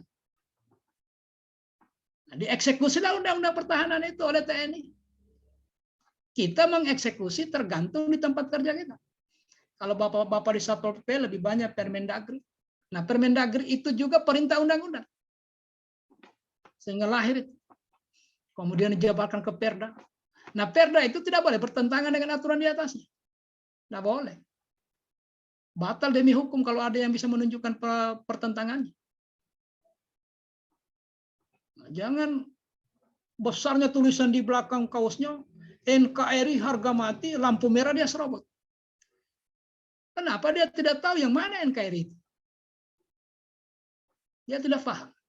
Nah, PNS tidak boleh begitu. Karena kita unsurnya aparatur negara. Kitalah yang di depan dalam rangka menegakkan aturan. Di tempat kerja kita masing-masing sesuai dengan kebijakan publik yang kita eksekusi. Ya. Teman-teman di pertanian silakan eksekusi undang-undang pertanian. Yang di kesehatan silakan undang-undang tentang kesehatan dan yang terkait dengan kesehatan. Begitu seterusnya. Di bencana alam ya undang-undang penanggulangan bencana. Di sosial undang-undang kesejahteraan sosial. Jadi ketika Bapak dan Ibu taat pada aturan, itu Anda sedang loyal pada NKRI. Oke. Makanya yang tidak loyal itu dipenjara. Tidak mungkin orang loyal pada NKRI kemudian berakhir di penjara. Nggak mungkin. Oke Bapak Ibu. Nah, loyal ini ada dua. Loyal ya. Loyal dalam kaitan organisasi, akuntabilitas, nilai-nilai Pancasila, kemudian komitmen pada sumpah dan janji. Karena sumpah dan janji itu juga sumbernya dari aturan. Aturan yang ada di atas. Kemudian penegakan disiplin dan pelaksanaan fungsi ASN. Oke, saya kira ini cuma sistematika modul ini. Adaptif. Kita masuk pada adaptif. Ya, masih ada waktu lebih kurang 30 menit. Adaptif. Nah, adaptif ini sebenarnya kaitannya juga dengan gejolak VUCA tadi. Maka kita harus beradaptasi, menyesuaikan dengan berbagai perubahan yang terjadi. Jadi makanya ada apa? Ya, masih urusan volatility ya, kemudian ketidakpastian, kemudian kompleksitas dan ambigu. Nah, tidak boleh ada alasan karena keadaan seperti ini lantas kita tidak beradaptasi. Orang beradaptasi itu untuk apa sebenarnya? Apa tujuan akhirnya? Orang adaptasi itu kan dilakukan dalam bentuk inovasi ya, perubahan-perubahan. Perubahan menyesuaikan dengan tuntutan perubahan. Jadi orang yang celaka hari ini adalah orang yang tidak mau menerima perubahan. Tetapi ada yang lebih celaka dari itu, orang yang selalu berubah-ubah. Jadi perubahan yang terjadi itu harus disikapi dengan melakukan perubahan atas dalam rangka melakukan penyesuaian. Untuk apa kita menyesuaikan? Apa kira tujuannya Bapak Ibu? Orang melakukan inovasi itu untuk apa ya? Ada tuntutan perubahan. Kemudian Yamaha, Suzuki, Honda dan seterusnya melakukan inovasi. Untuk apa mereka berinovasi? Apa tujuannya? Supaya tidak ketinggalan, Pak. Hah? Supaya tidak ketinggalan. Ya, sebenarnya survive, menjaga keberlangsungan hidup. Jadi kita berubah ini dalam rangka survive. Mempertahankan hidup. Menjaga keberlanjutan hidup. Sustainable. Jadi perubahan itu dalam rangka ini. Jadi kalau situasi sudah berubah di tempat lain, jangan di puskesmas tidak berubah. Nanti orang tinggalkan puskesmas. Nggak usah kita ke puskesmas. Lebih baik kita ke, apalagi kalau nanti sudah banyak rumah sakit swasta. Sudah ada rumah sakit Muhammadiyah, sudah ada rumah sakit Al-Herat, sudah dibuka di setiap kecamatan. Orang tinggalkan yang versi pemerintah. Kenapa? Karena kita tidak berubah. Orang tinggalkan. Untuk apa dibawa ke puskesmas? Pelayanannya seperti itu. Lebih baik dibawa ke Budi Agung. Pelayanannya luar biasa, baru terjangkau. Dokternya dokter ahli, semua dalam kontrak. Baru harganya lebih murah daripada rumah sakit pemerintah. Kenapa? Kita tidak berubah. Itu persoalannya.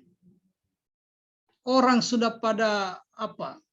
Di luar orang sudah pada nyanyi dangdut, kita bertahan di dalam dengan keroncong, tidak nyambung. Tidak nyambung. Kondisi eksternal berubah demikian cepat, kita di dalam adem-adem saja. Biasa-biasa saja. Orang tinggalkan kita. Nah, berubah itu dalam rangka menjaga survive, menjaga eksistensi keberlanjutan.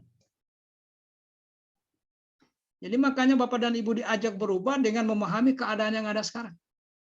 Persaingan semakin ketat. Ya.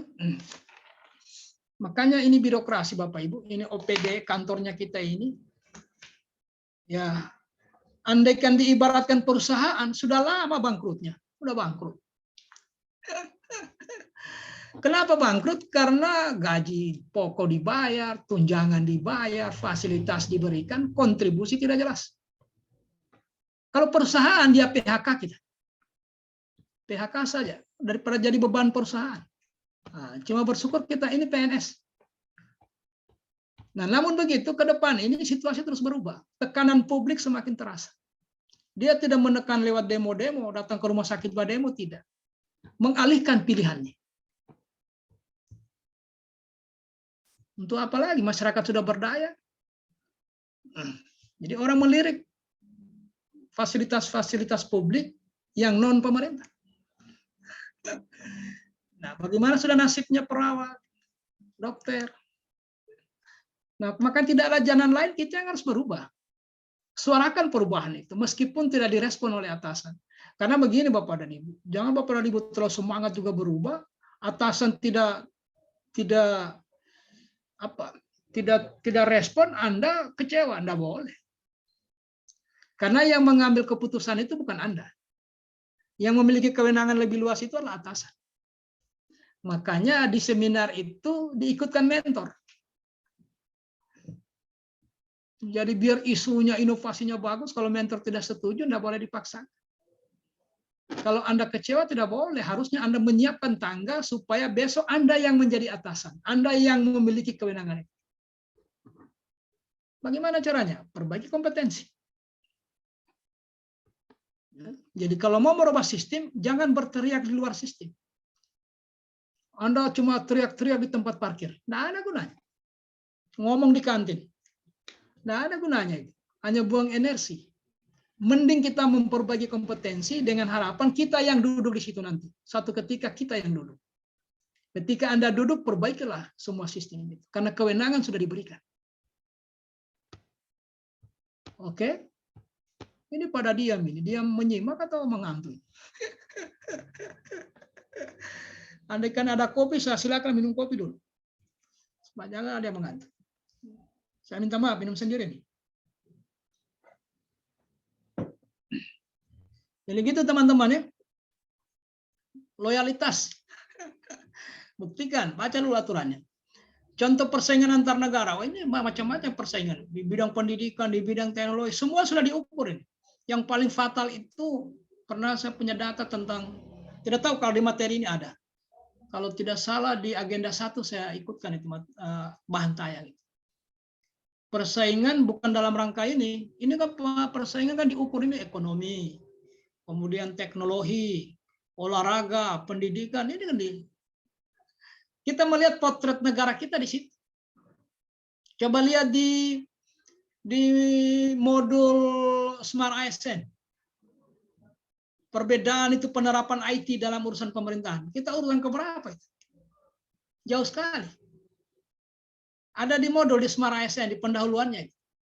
Gambaran-gambaran yang diukur ini ada di modul di Smart ASN. Olahraga, misalnya bola kaki, kita di Asia Tenggara masih terseok-seok. Itu kan menunjukkan kualitas bangsa. Teknologi, HP yang kamu pakai itu, yang saya pakai, laptop yang saya pakai ini produknya siapa? Ayo, produknya siapa? Dari Cina, Pak. Ya. Ini kan kita bicara yang kita pakai hari-hari, HP, laptop. Bagaimana dengan roda 2, roda 4? Bagaimana dengan persenjataan? Jadi sangat kita, nah ini bukan apa ya, ini namanya autokritik. Mengkritik diri sendiri. Supaya membangun motivasi. Bahwa kita serius mau berubah. Harus ada perubahan. Ya. Jadi bangsa yang sebesar ini, pada akhirnya hanya menjadi tempat pelemparan produk orang lain. Kita hanya menjadi pasar. Kalau kita tidak berubah, semakin parah ke depan. Semakin parah. Jadi harga apa-apa ditentukan orang luar. Kita tidak boleh menentukan harga karena kita memang hanya pasar. Ini kan problematika anak bangsa. Maka perlu dibangun kesadaran baru. Mumpung terjadi peralihan generasi ke generasi milenial. Harus ada perubahan. Statementnya harus berubah. Tidak bisa tidak. Pemberantasan korupsi juga dilombakan. Kita juga terseok-seok. Inovasi juga dilombakan. Ya. Nah, posisi kita hari ini masih disebut negara berkembang.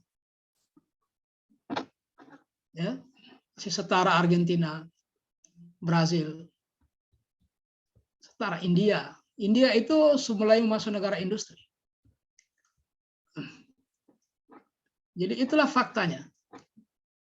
Bisakah Anda menyebutkan banyak hak, bukan hanya ini ya, banyak sekali hal-hal yang dilombakan antar negara. Yang terakhir nanti mudah-mudahan dari materi ini saya perlihatkan bagaimana pengukuran Human Development Index di Asia.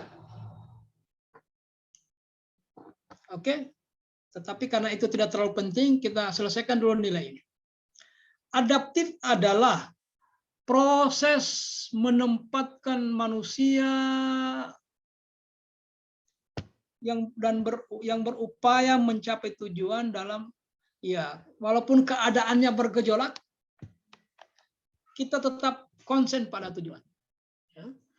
Tujuan-tujuan atau kebutuhan untuk menghadapi lingkungan dan, ya, karena kita ingin bertahan. Sebagai bangsa kita ingin bertahan.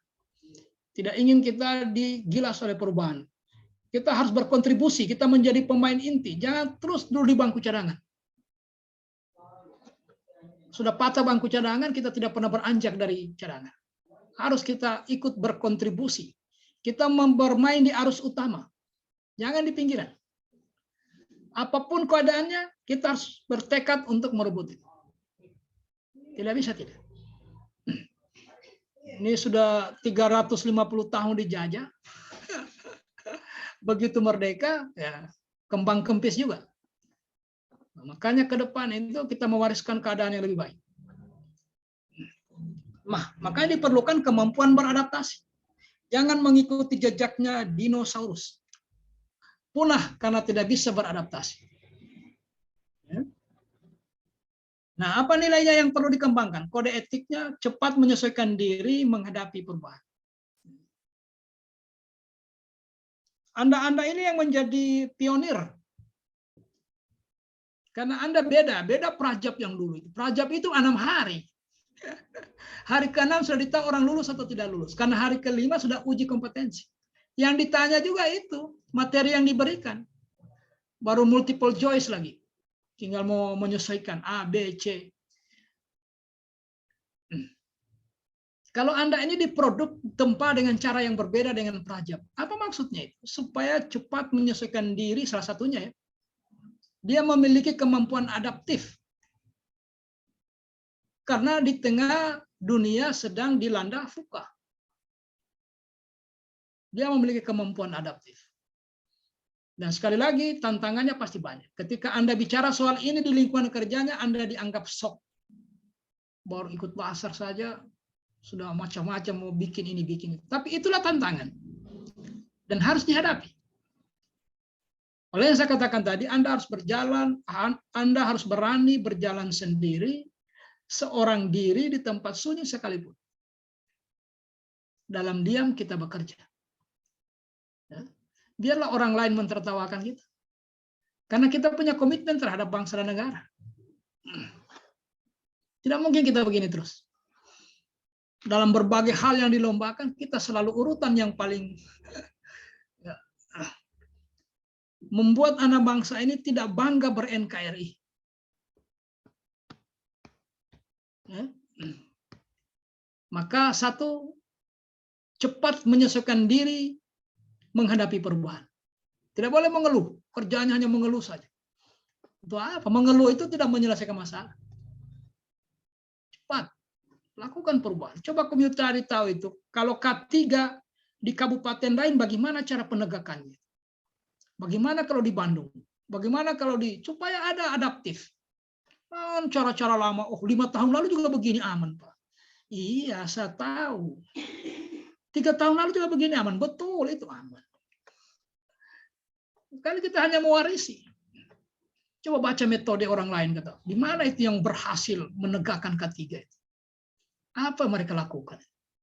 Baru ide itu bukan Anda yang memaksakan kepada atas, karena yang mengambil keputusan itu atas.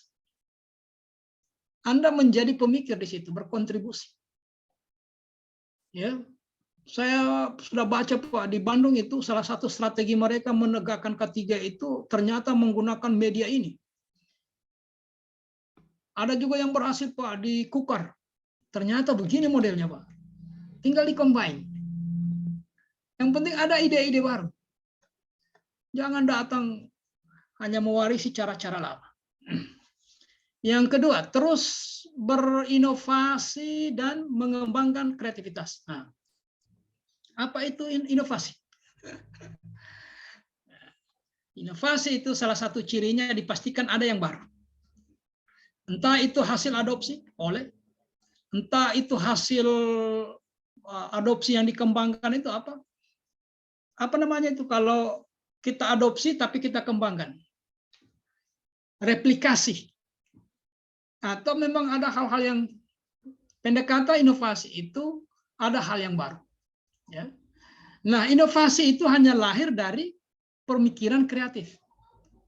Jadi jangan Anda berpikir melahirkan hal yang inovatif kalau Anda tidak mengerahkan kemampuan berpikir kreatif. Jadi berpikir kreatif itu proses, inovasi itu proyek. Ujung dari proses. Berpikir kreatif itu apa? Orang yang tidak pikirkan, kita bisa pikirkan. Itu baru kreatif.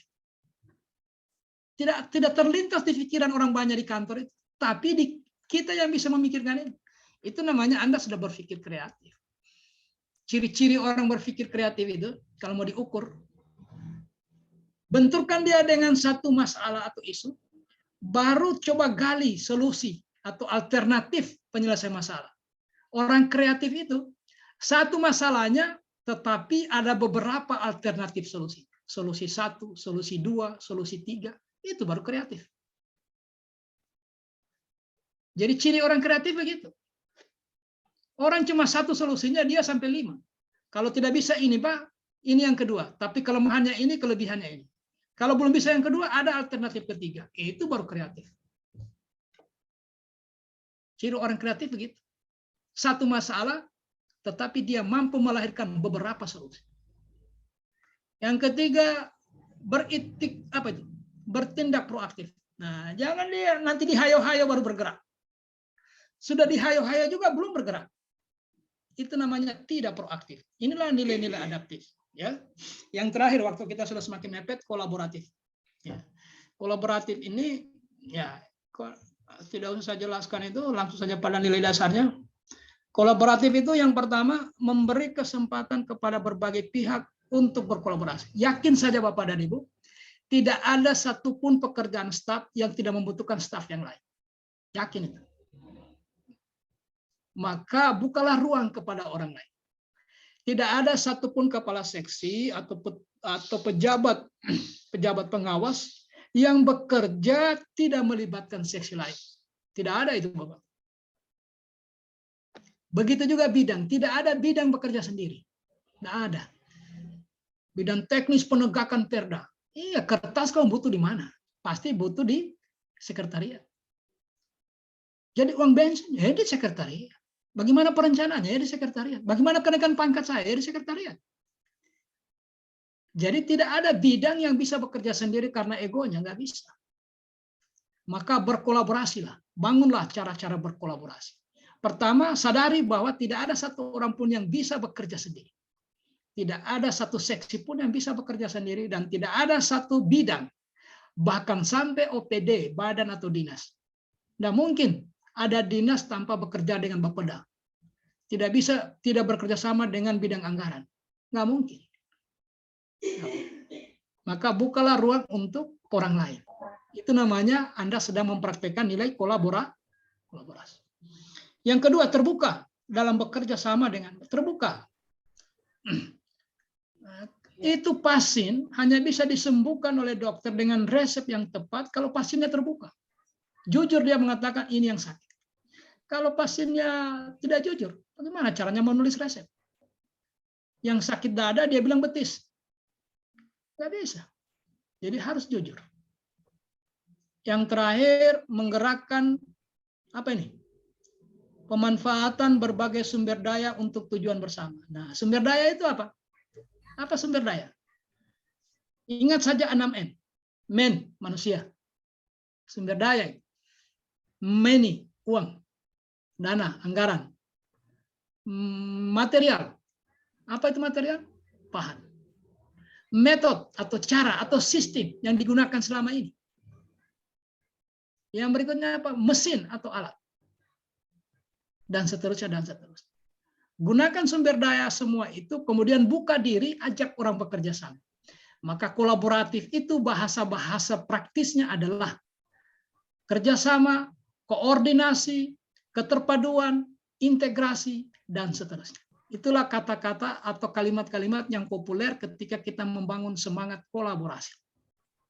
Ya, saya kira ini yang bisa kita bicarakan hari ini, meskipun sebenarnya karena waktu kita sampai jam 3, kalau tidak keliru, coba lihat timersnya berapa menit lagi?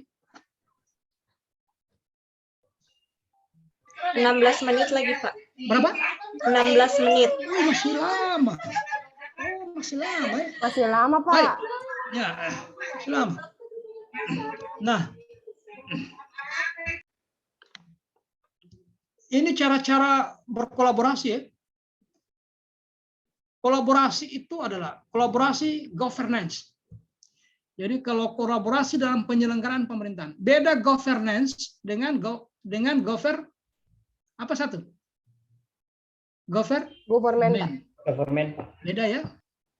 Kalau governance ke pemerintahannya, proses penyelenggaraan pemerintahan. Nah, mencakup kemitraan institusi pemerintah untuk pelayanan publik. Jadi kalau kita bicara kolaborasi antar institusi, antar dinas, itu sebenarnya kita bicara kewenangan yang lebih tinggi. Yang memikirkan itu sebenarnya pimpinan pratama atau eselon 2 atau kepala badan atau kepala dinas. Memang harus dibangun. Harus dibangun itu. Kolaborasi antar institusi. Karena hari ini disadari tidak ada institusi yang bisa bekerja sendiri.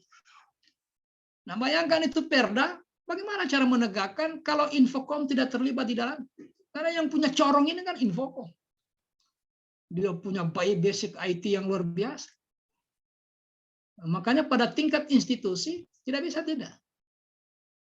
Bagaimana bermitra? Bermitra itu artinya tidak ada yang lebih hebat. Sejajar. Kalau bermitra ya. Mencakup kemitraan institusi pemerintah untuk pelayanan publik. Nah, jadi dalam rangka penegakan Perda, Satpol PP bermitra dengan, misalnya ya, bermitra dengan Infocom salah satunya ya, dalam rangka menyebarluaskan informasi tentang penegakan Perda. Jadi pasal-pasal strategis, nah mungkin dibuat apa kalau mau inovatif, ya banyak hal yang bisa dipikirkan. Di tempat-tempat strategis dibuatkan semacam apa kalau ada di masjid-masjid itu ada penunjukan waktu tapi ada digital ya. Misalnya pasal-pasal krusial yang selalu dilanggar orang ya. Pas di tempat strategis cantumkan. Barang siapa yang membuang sampah begini-begini dikenakan sanksi. Hanya tidak semua pasal ya. Kalau semua pasal tidak ada yang baca. Yang strategis-strategis, himbauan-himbauan. Kira-kira begitu. Kalau dalam tataran kolaborasi antar institusi. Nah, mari kita lihat. Kolaborasi itu ada berapa sih? Nah, ada kolaborasi begini. Ada dimaksudkan kolaborasi itu dalam rangka penguatan koordinasi. Jadi kalau koordinasi itu Bapak Ibu tidak mengganggu kewenangan. Jadi kewenangan di tempat yang berbeda dilakukan hubungan. Nah, koordinasi ini kalau dibagi lagi ada yang vertikal, ada yang horizontal, ada yang diagonal. Nah, penggunaan koordinasi antar lembaga mengurangi jumlah lembaga yang ada sampai mendekati jumlah ya. Kadang begini, kadang koordinasi itu terlalu gemuk juga. Akhirnya berat bergerak. Nggak boleh juga terlalu ramping. Terlalu ramping hanya lari sendiri, tidak bisa dikontrol. Maka dicarikan yang idealnya. Dalam penegakan perda itu sebenarnya koordinasi yang ideal itu gimana? Jangan tim terpadu, karena banyaknya baku tunggu. Tim terpadu pengendalian ternak. Terpadu tapi rapat saja, tidak pernah ada keputusan. Coba cari yang ideal. Kalau analisis saya sudah 3 bulan saya perhatikan, kira-kira begitu ya. Kita berharap orang-orang lulusan Latsar ini berbeda dengan yang lain. Itu harapan kita besar sekali. Jadi materi yang kita bicarakan hari ini Bapak dan Ibu, sama yang dibicarakan di Papua, di Jakarta, di Kalimantan, di Sumatera, sama. Karena satu produk dari LAN RI. Yang beda itu kualitas bilik suara. Bagaimana mempengaruhi orang supaya merubah cara berpikirnya untuk perbaikan daerahnya. Karena ketika daerahnya berbaik, ketika daerahnya meningkat, ada peningkatan kualitas pelayanan publiknya akan berdampak pada pegawai itu. Nah, kita ini ngomong dalam rangka mensejahterakan pegawai melalui perbaikan layanan publik. Ya. Kemudian membentuk lembaga koordinasi khusus. Nah, boleh. Jadi Bapak sudah tahu, simpan-simpan materi ini. Jadi cara membangun praktek whole of government, WOG. Whole of government. Jadi menciptakan sinergitas itu boleh kalau kasus-kasus tertentu yang agak sulit diselesaikan selama ini, boleh membentuk koordinasi khusus. Hanya orang-orang yang betul-betul hanya mungkin 3 lembaga saja khusus. Misalnya keterpaduan penanganan bencana. Tidak usah juga terlalu banyak dulu. 3 ini begitu terjadi bencana, dia bergerak dulu. Tidak baku tunggu. Bila perlu rapatnya nanti di pelabuhan. Tidak usah rapat di kantor. Nanti ketemu misalnya di mana? Di mana tempat objeknya atau TKP-nya. Jadi ada koordinasi khusus namanya. Ada juga gugus tugas. Nah, coba kita lihat pengertian gugus tugas merupakan bentuk pelembagaan koordinasi yang dilakukan di luar struktur formal yang sifatnya tidak permanen. Jadi hanya untuk menangani kasus-kasus khusus. Di luar struktur. Nah, dia membentuk struktur baru. Itu namanya gugus tugas. Jadi saya bicara ini agak relevan juga untuk Satpol PP. Bukan berarti yang lain tidak relevan ya. Misalnya kemarin penanganan COVID. Karena perlu satgas khusus itu. Tidak bisa hanya diserahkan dengan kesehatan doang. Karena masyarakat tidak mau dengar. Coba kalau terlibat perhubungan. Jadi dengan mudah kita memaksimalkan tindakan di perbatasan. Karena ada kewenangan lain yang ikut di dalam tugas khusus. Ternyata ada yang seperti itu, Pak. Yang terakhir itu koalisi sosial. Koalisi sosial ini merupakan bentuk informal dari penyatuan koordinasi antara sektor atau lembaga tanpa perlu membentuk pelembagaan khusus dalam koordinasi. Ini sifat-sifat koordinasi dalam perspektif whole of government. Sering digunakan sudah, baik di kementerian lembaga maupun di daerah. Koordinasi penyertaan. Ini kan tipenya. Ada kategorinya, ada tipenya, ada keterangannya. Kalau penyertaan, pengembangan strategi dengan mempertimbangkan dampak. Saya kira nanti dipelajari, ini sangat teoritis ini ya. Tetapi kalau ini dirujuk tidak salah.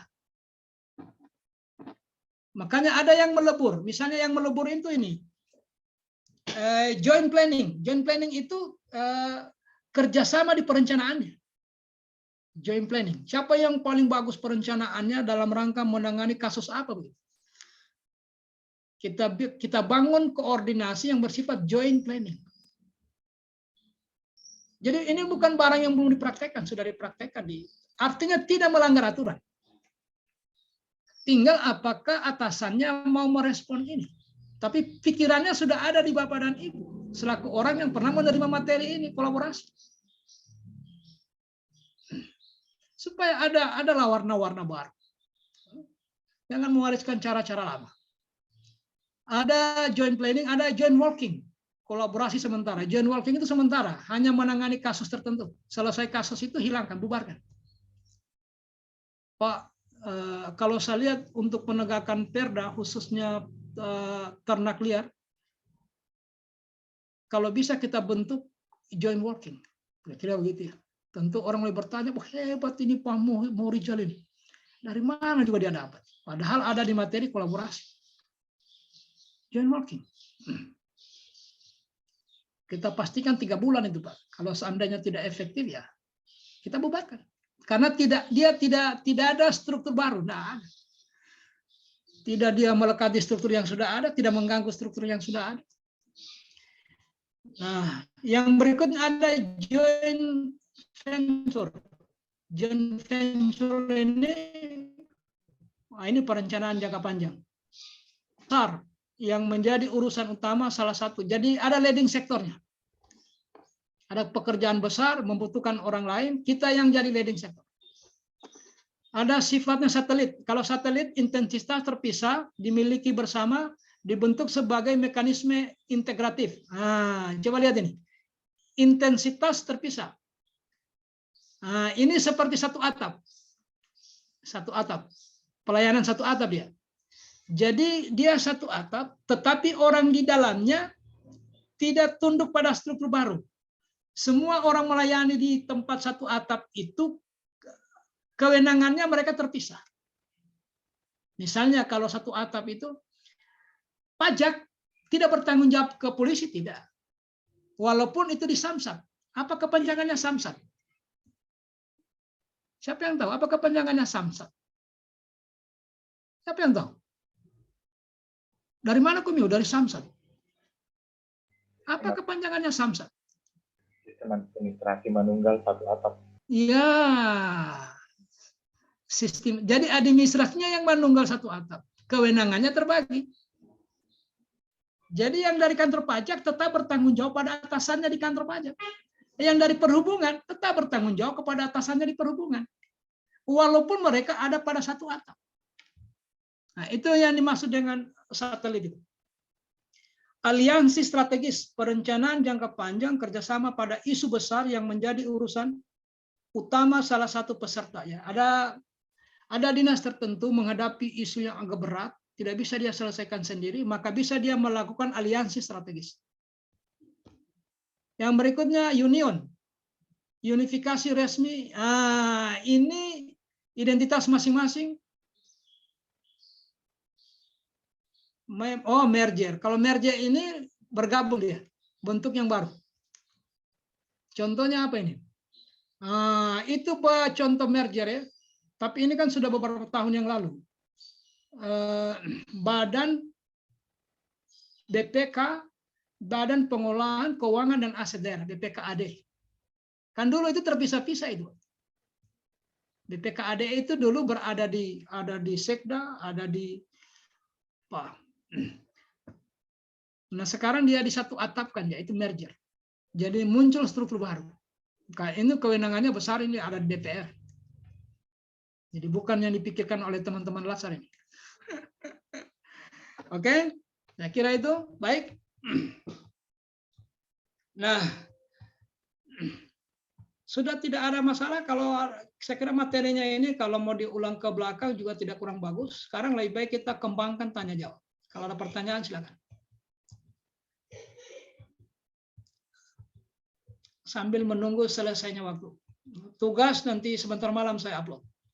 Kapan di-store Pak Baik? Itu kan kewenangannya kewenangannya penyelenggara, tapi pengalaman saya selama ini tidak begitu di-store, begitu di-upload besok di-store tidak.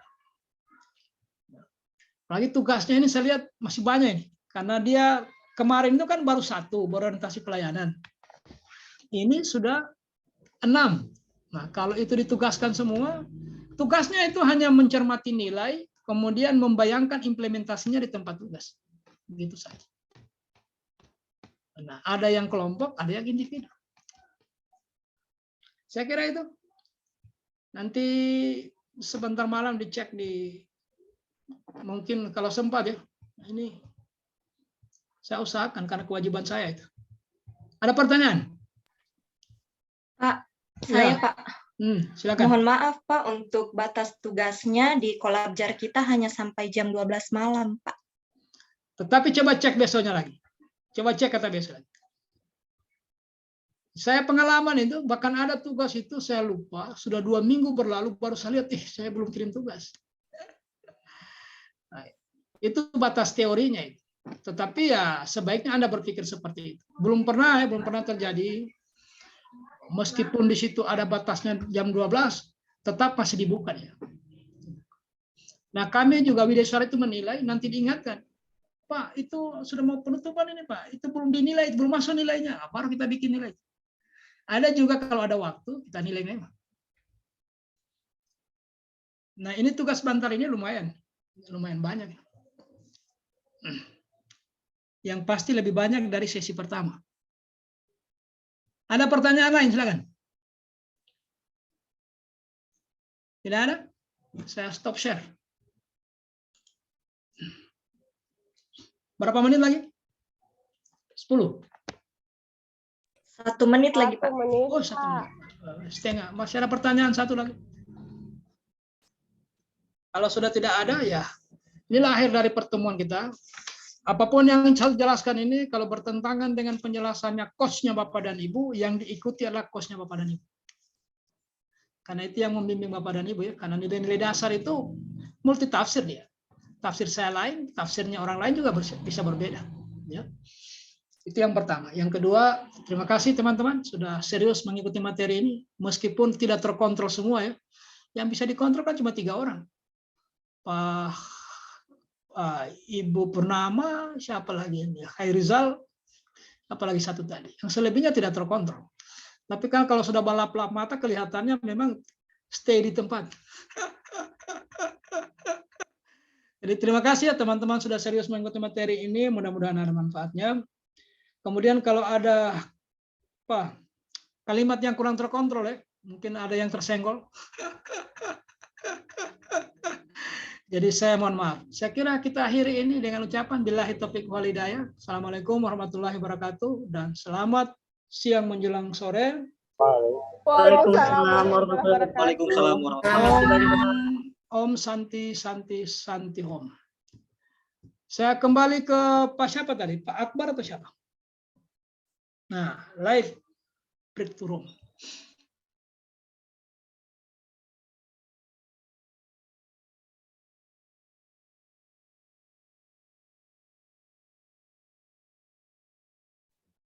Pak Akbar,